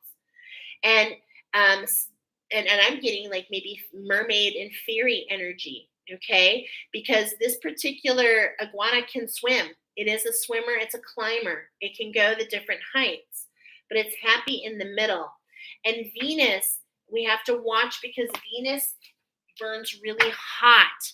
So when we get a little lost in those emotions, we become a little hotter than we come into something a little hotter than we expect, and this is what throws us out of balance. Okay, but at the same point in time, we're only seeing the lower self of Venus, and what you're connecting to is the higher, more evolved form, which is your higher self. Okay, which is the stellar gateway, your infinite potential. What a beautiful, gorgeous reading. I hope it resonated with you. I did not, I'm having so much fun. It doesn't even feel like I'm doing this, like lasting this long. And, I don't judge because I just read the cards as they come in. Okay. But we're going to go ahead and move into number 4. 254. 16. Oh my gosh. 254. Now, that's a collective message that I was going to share in a little bit, but I meant to share with you now. Angel number 254 is for for all of us, but pile number 4, you're meant to hear it right now. Okay, so those of you that chose pile number 4 yesterday, angel number 254 actually literally came in, and the message is right here. Let me give it to you. The message is angel number 254 tells you that tells you your faith, trust, positive affirmations, prayers, and wishes have manifested the changes you are undergoing in your life. These changes will assist you with the fulfilling aspect of your soul mission. Be reassured that these changes will also lead to wonderful opportunities and experiences for you. Be grateful for the opportunity to positively change aspects of your life. Gratitude warms your heart, and loving feelings are healthy for your body, mind, and soul. An attitude of gratitude attracts more things to be grateful for in your life. Now, there is a connection with pile number 1, okay? And that's because in this picture, I know you can't really see it that great. This is actually the pink. So did you choose pile number 1? Double confirmation about the message in between, okay? And the message in between. Because we're always a student. Teachers are always forever students learning to pay it forward, correct? And so maybe that is a link for you. Pile number 4, you guys are the green. Okay, let me go back into my notes here. You guys are, I know you're green. Okay, you are the Chokan green anole. And these are the things I wrote down for you. You have a ring around the eye. You are more about the forest. I'm getting inner earth vibration. Oh, which we have the earth magic. Okay, we have earth magic coming in for you. What's really interesting about these particular iguanas compared to others is they have a very large dewlap. Now, what I mean by that is they have an exaggeration over their throat chakra, because iguanas, they don't make sounds. They communicate through nods. Okay, so they communicate through nods. So we're talking about flexibility here in the neck. Okay, but your message is you're building to shift into the healing. You're literally a builder, literally building something. Okay. Um, these particular, what's different about these guys is they actually hang on to trees, and they literally fall asleep, and they're literally inverted, hanging onto a tree, totally in sleep. Okay. So most of the time you see them when they're sleeping. Otherwise, they're pretty camouflaged when they're awake. Unlike other ones, and this is what I wrote here for you, they feed on dragonflies, I heard emerge, and caterpillars, and I heard will. They're from the Andean foothills. So some of the iguanas are in different places. These are found at the foothills of the mountains in the forest. Okay. And like I said, they sleep, cling to trees. We're really getting a message of being rooted. Okay. Really rooted. And then for you guys, here's the message channel for you. 7 years ago, our forefathers, I was like, what? Okay, and then I heard structure and magic. I got the vision of the axe from Abraham Lincoln and building a cabin. You are rooting in to build the healing, is what I was shown. So we've got the astro, we've got the cosmos coming forward, and we've got the earth magic. So we have some really big energies here in pile number 4. You are teachers. We're paying attention more to what's going in the east to west. Oh, you're being rooted and being centered. Okay, I was like, this doesn't sound right.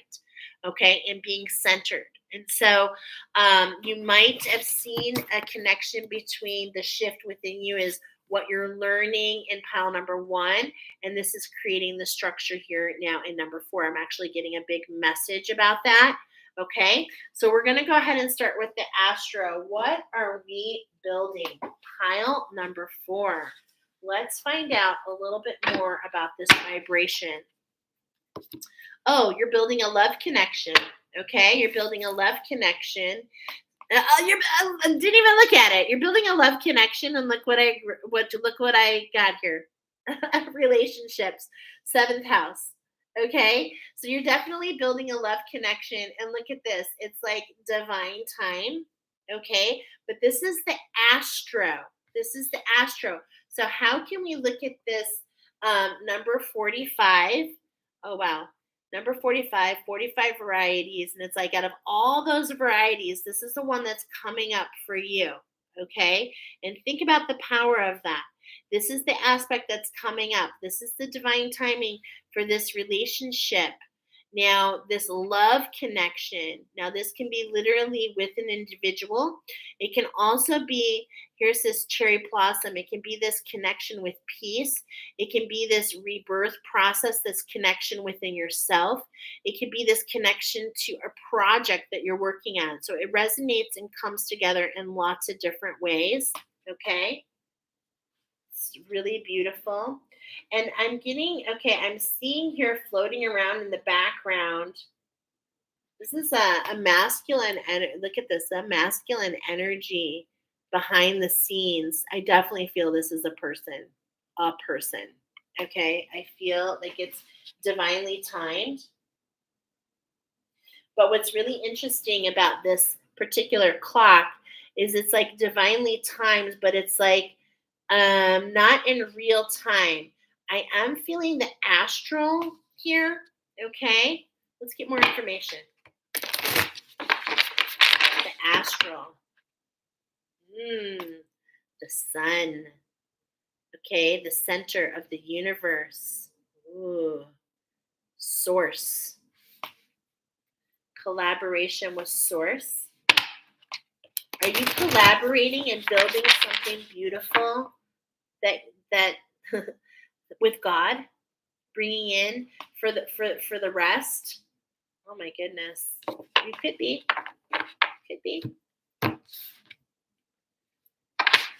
It depends if you allow yourself to be unmasked, to find the balance that Spirit's bringing in, the Athena energy, which to me really talks about the inversion in collaboration with a couple of the Olympians, the inversion of Archangel Michael energy.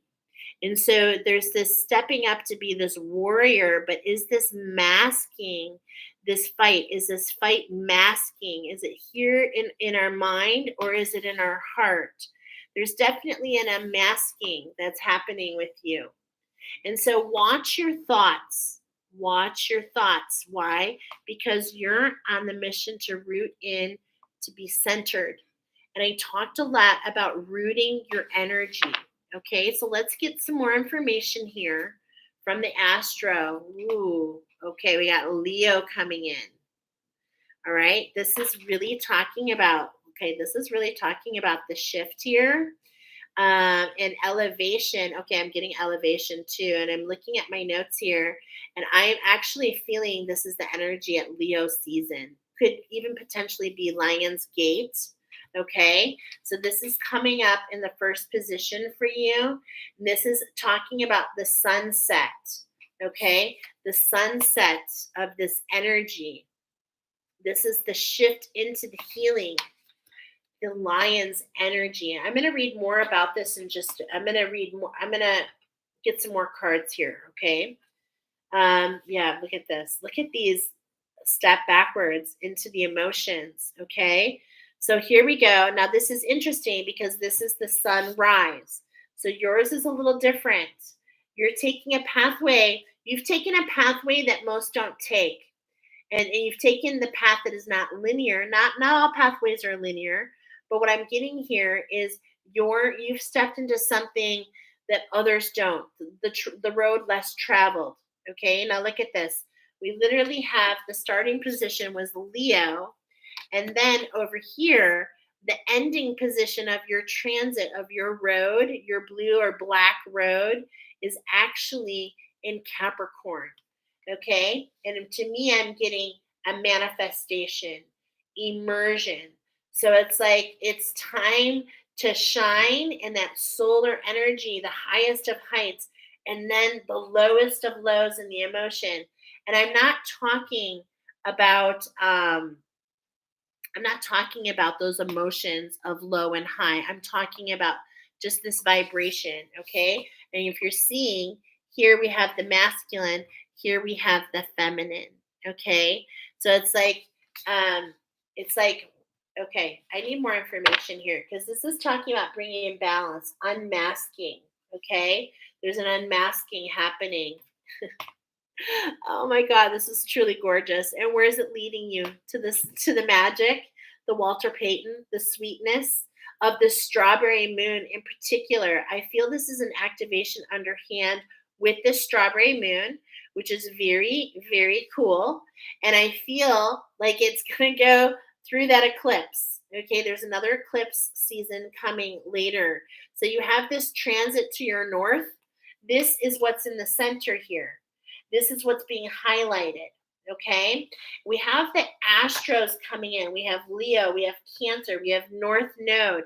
We're talking about the zodiac. We're talking about understanding the archetypes, the communication. I was talking about how astrology is going to be expanding. And I feel that those of you that chose pile number 4 are the ones who are stepping into this expansion. And this expansion is going to be a lot.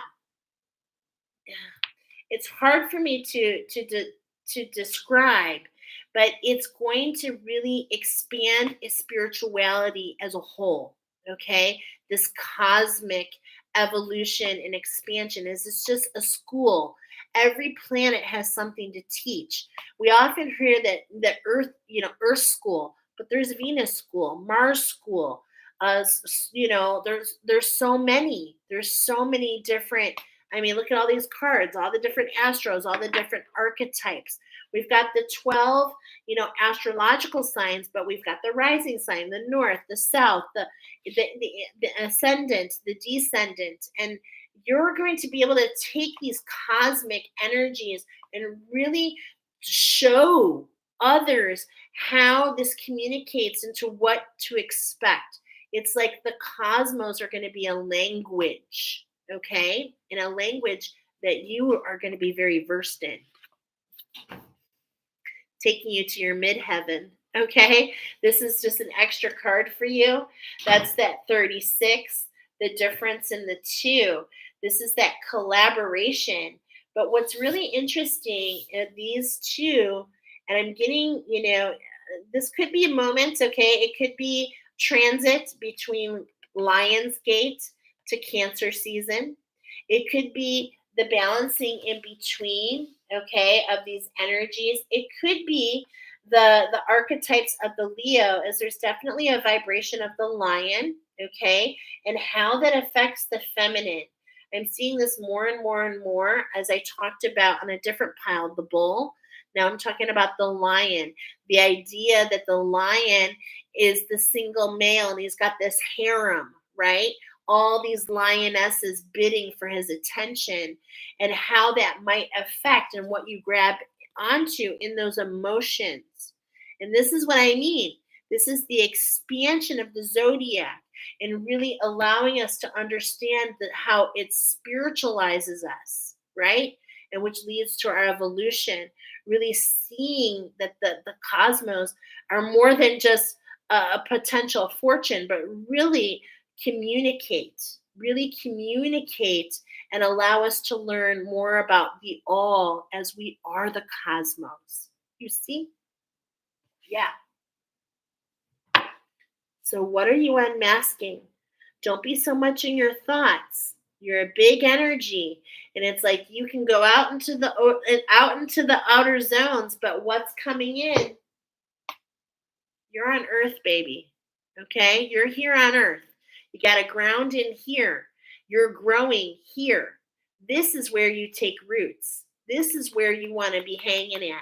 So there's this energy, very much like Sandalphon, is what I'm feeling, this huge gigantic energy, and it's like you can be anywhere in between, but you need to understand, my friends, that you are here on earth. You are meant to be a teacher on earth and to teach others about this cosmic energy and how that can be brought down to help others learn the language to manifest, as it literally takes us into this Aquarian age where we nourish ourselves based on the all, where we nourish ourselves based on the all. Okay, so look at again on bottom pre-shuffle. I'm getting autumn. Okay, I'm getting after this Leo, Lionsgate 8-8, right? The shift within, and that's in that Leo season is in August, right before the autumn equinox, when we have this release. And I know that in there is that eclipse. Okay, so that eclipse, it's going to bother me. It's in October. I know it. I can feel it. That's, oh, okay. Okay.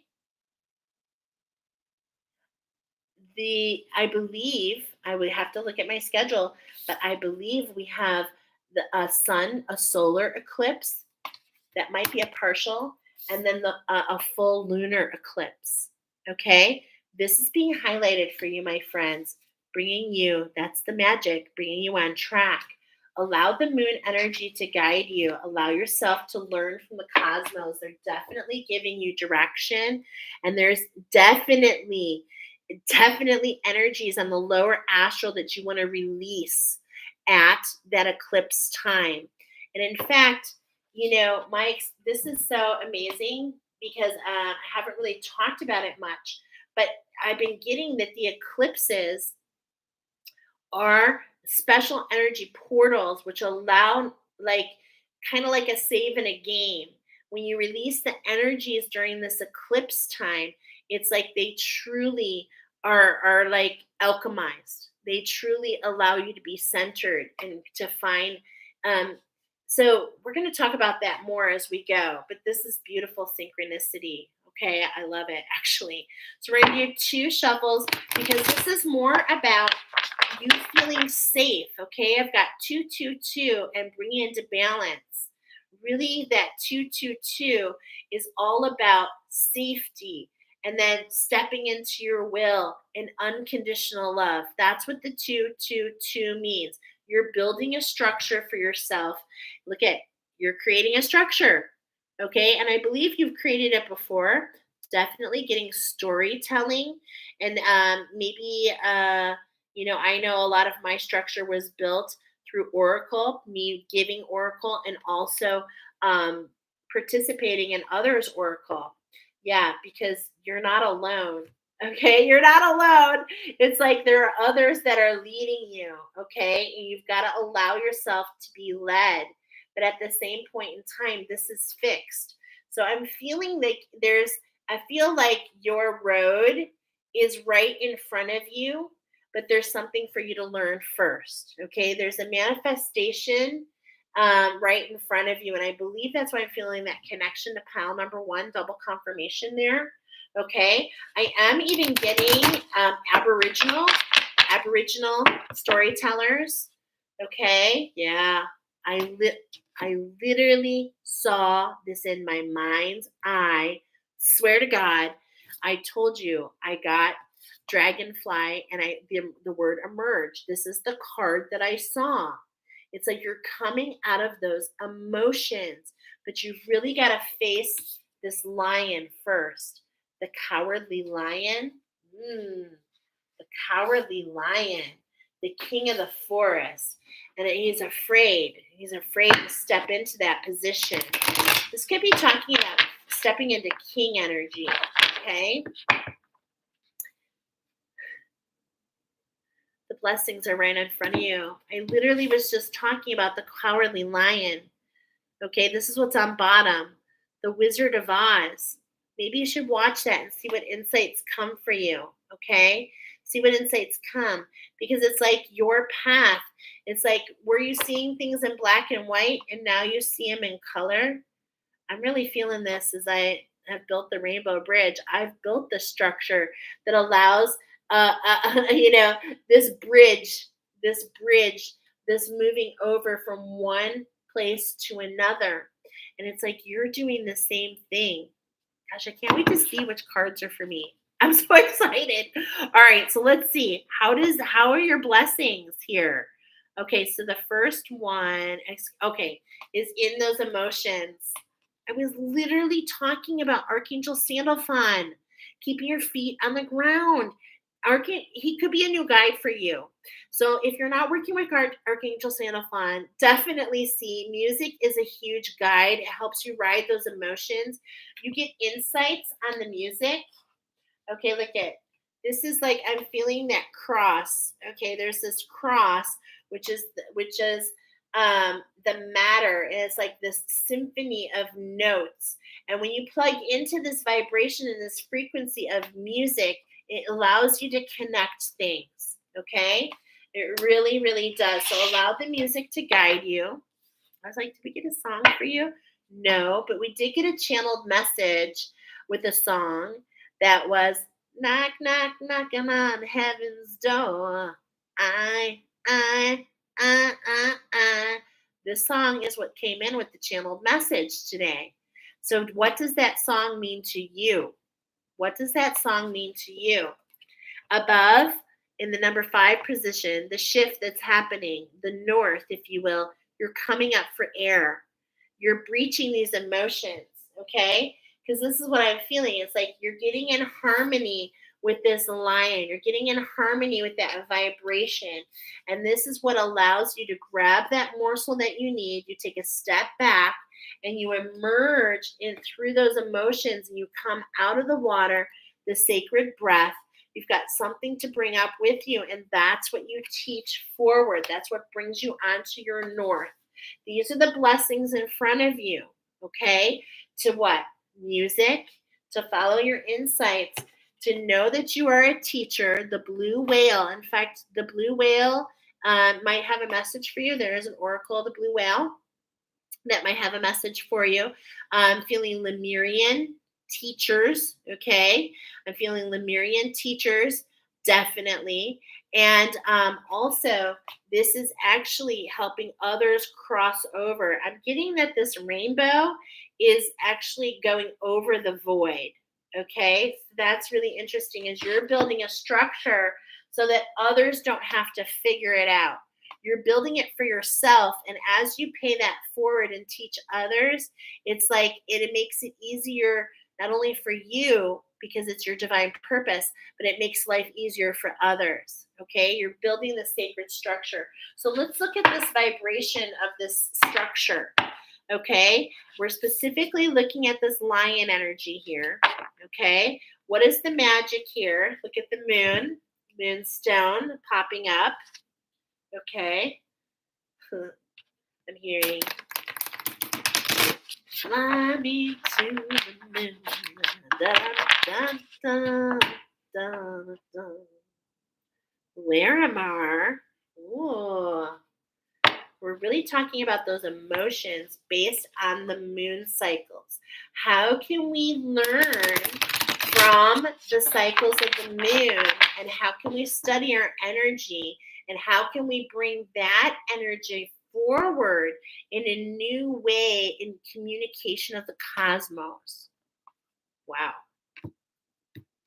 Because you're in touch. And I'm literally being told to repeat this to you. Okay, I'm literally being told to reread this channeled message to you. You may not have heard it. You're meant see, it's like you're meant to hear these messages now because maybe there's so much going on. You're so unrooted. No judgment. Okay, I've been there, done that. But it's like these are here to bring you down. Put your feet on the ground.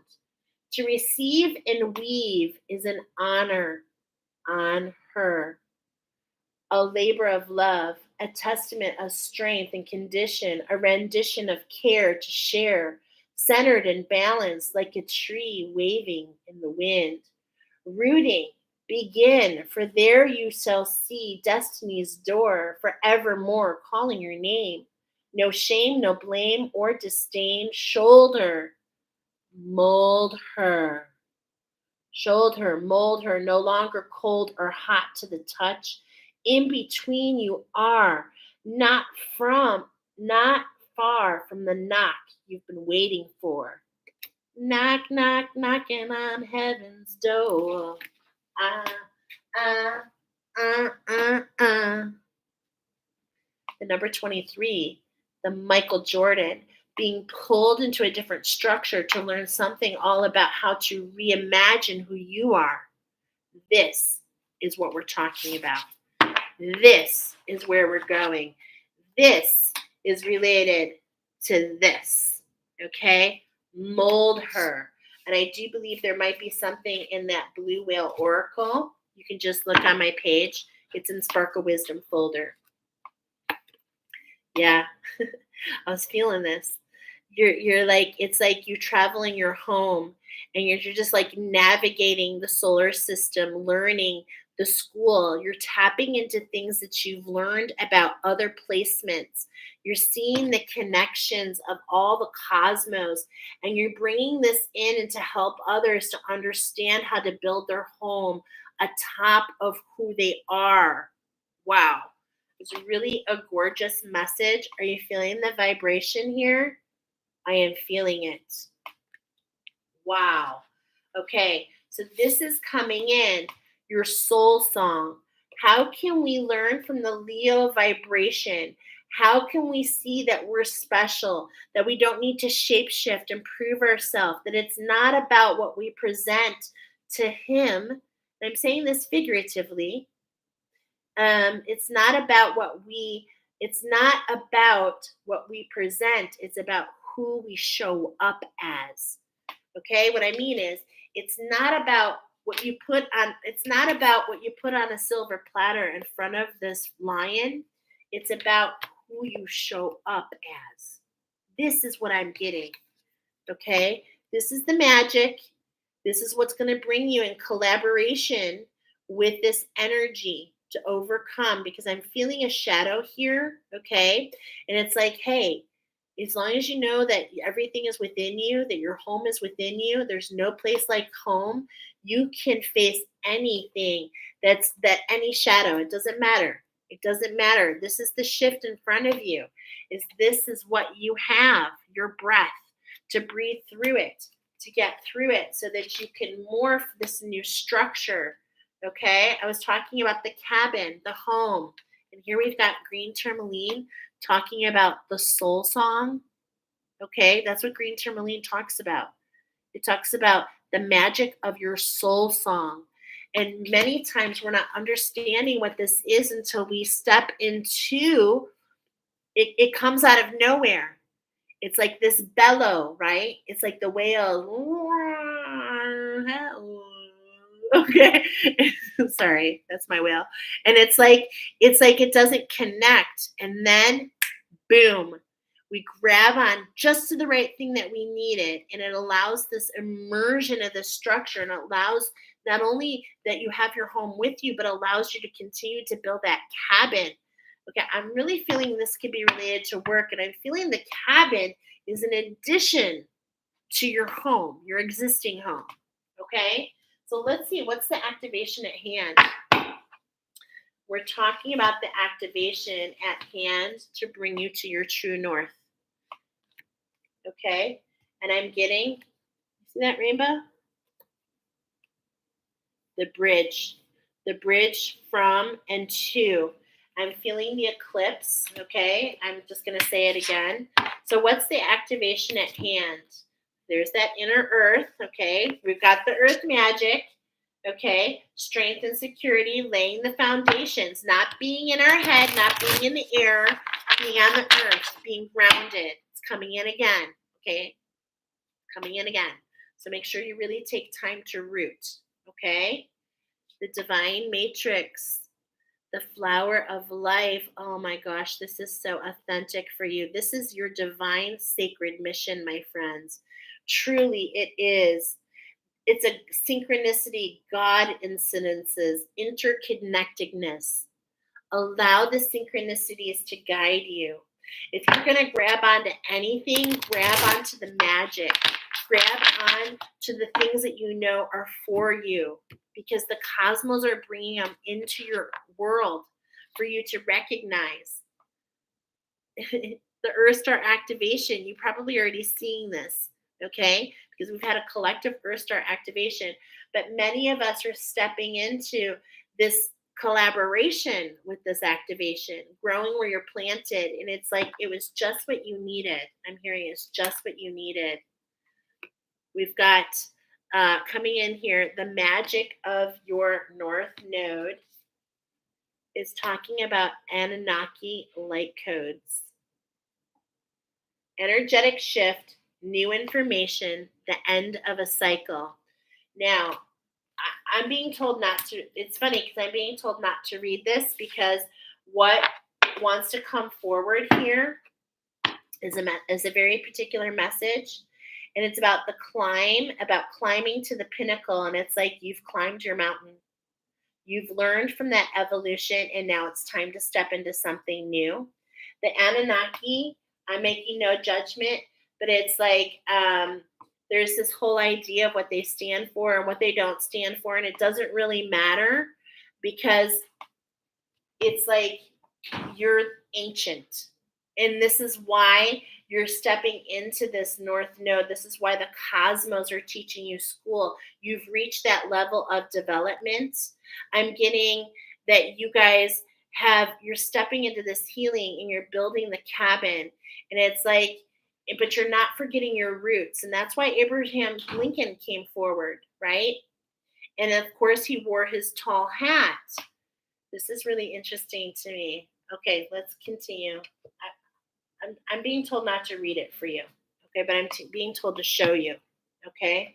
And the vibration on the bottom, that this is a collaboration between you and the earth, that you were an earth, I'm feeling earth guardian, the Miriam. There was something where you were transported, and this is what led to this. I'm getting seated. You're a cedar. Wow, I'm getting a lot of really deep messages here for you. Okay, and this is the energy of like the lioness, the Sekhmet, and it's like the anger. Okay, this is this keeps coming back to here. It's like this, and that's really interesting because I'm now remembering in my reading, I believe it was for this particular one, it talks about feral goats, and here I told you about this goat. Okay, and it's like this energy making you climb higher and higher and higher in your mind, going higher and higher and higher. But what you're doing is you're becoming more and more separated from where you are. Okay, and so that's why I'm told not to read this, because the biggest thing that we're getting is to sink into who you are. So this is how you come into your north, is you see you see the opposite, which is really interesting. You look at your south node, you look at your comfort zone, and you stretch and expand. The blessings are when you expand beyond that comfort zone, when you step into this call of the whale, when you breach the emotions and you allow yourself to speak, to share your soul song with others. You have something really beautiful to share, but it's like in a way, I'm not sure if there's some fears holding you back there. So let's see who your ally is here to get just a little bit more clarification on that last part. Let's just go to the top. You literally have a connection so close to source. But it's like, are you living in that spirituality and not bringing it down here? Because you're meant to. You're a teacher of the blue path, which means you lead others on the red path, which means there's a structure and a format that you're meant to teach. It is in the astrological cosmic conversation. This is the cycle. This is why they keep telling me to come back to the turtle, to come back to your soul sound, to swim in the current. But it's like with the iguana, and what we're getting here is we're not in that flow. You're in the cosmo flow, not the flow of the water, in the flow of the cosmic energy. Wow. That is really unbelievable. What I'm telling you, the highest high and the lowest low. Unbelievable. Who is your ally? I'm so curious to know. This is the alignment in front of you. I told you the bellow, the sound. Okay, I'm feeling sound, vibration. How is the universe created? This is what you bring forward. You have an understanding, and that's what you're bringing forward through this cosmic conversation, is the vibration of frequency. Frequency. And bringing that balance into others. You come in to help others come into balance. Now, this is your ally, okay? So there's this collaboration with the one, seeing things from different perspectives, allowing yourself to have the eyes of courage. I'm seeing the eyes of courage, okay? The eyes of courage. Okay, look at that. The Celtic knot. There is a tie to pile number 2. All right.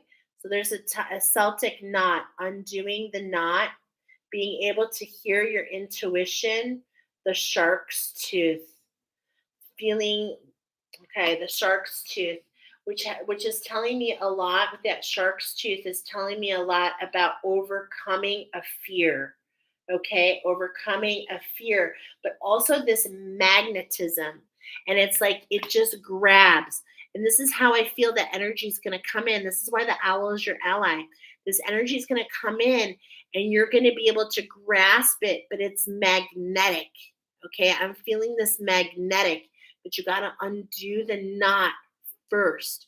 Don't allow the knots of the past to keep you from what's coming, because you've been doing all your work there already, my friends. You've been doing a lot of work on those lower astrals. This is the blessings, overcoming. This is seeing your communication system. A lot of people are like, I'm going to concentrate up here. No, you've already learned the lesson of concentrating on the lower chakras and allowing that to guide the arc, the blessing in between, how that influences the upper chakras.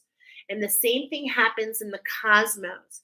It's like Mercury, that communication, okay? That communication that comes in from the cosmos, from the highest heights, and how that comes in through your ancestry, and how that explains how you feel safe. You see, there's connections. And this is what you're aligning to. You're a very big energy, my friends. You're a very big energy, and it's like, don't fight this within you. This is your divine purpose. This, and you're aligning to this. You are aligning to this right now. Okay?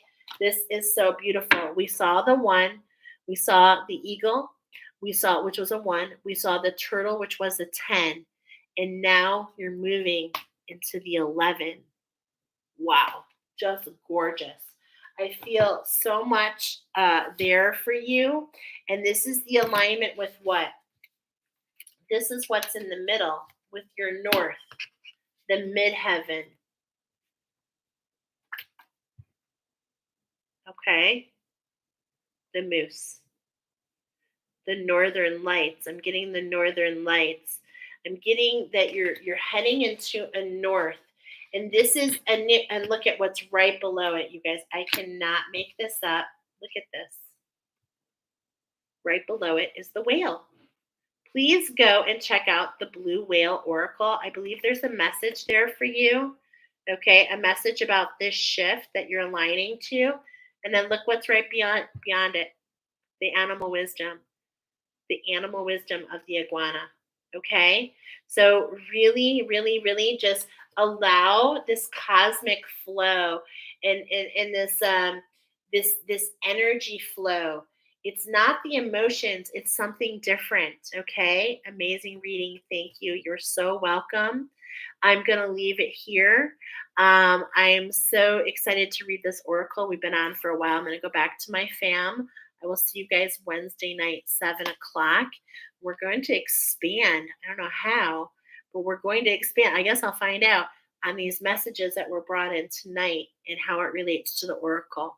So know that it's all about the balance, my friends. Okay. So really just hone in. If you're going in the emotions, then remember it's time to bask in the sun and come into balance, to be in the ebb and the flow.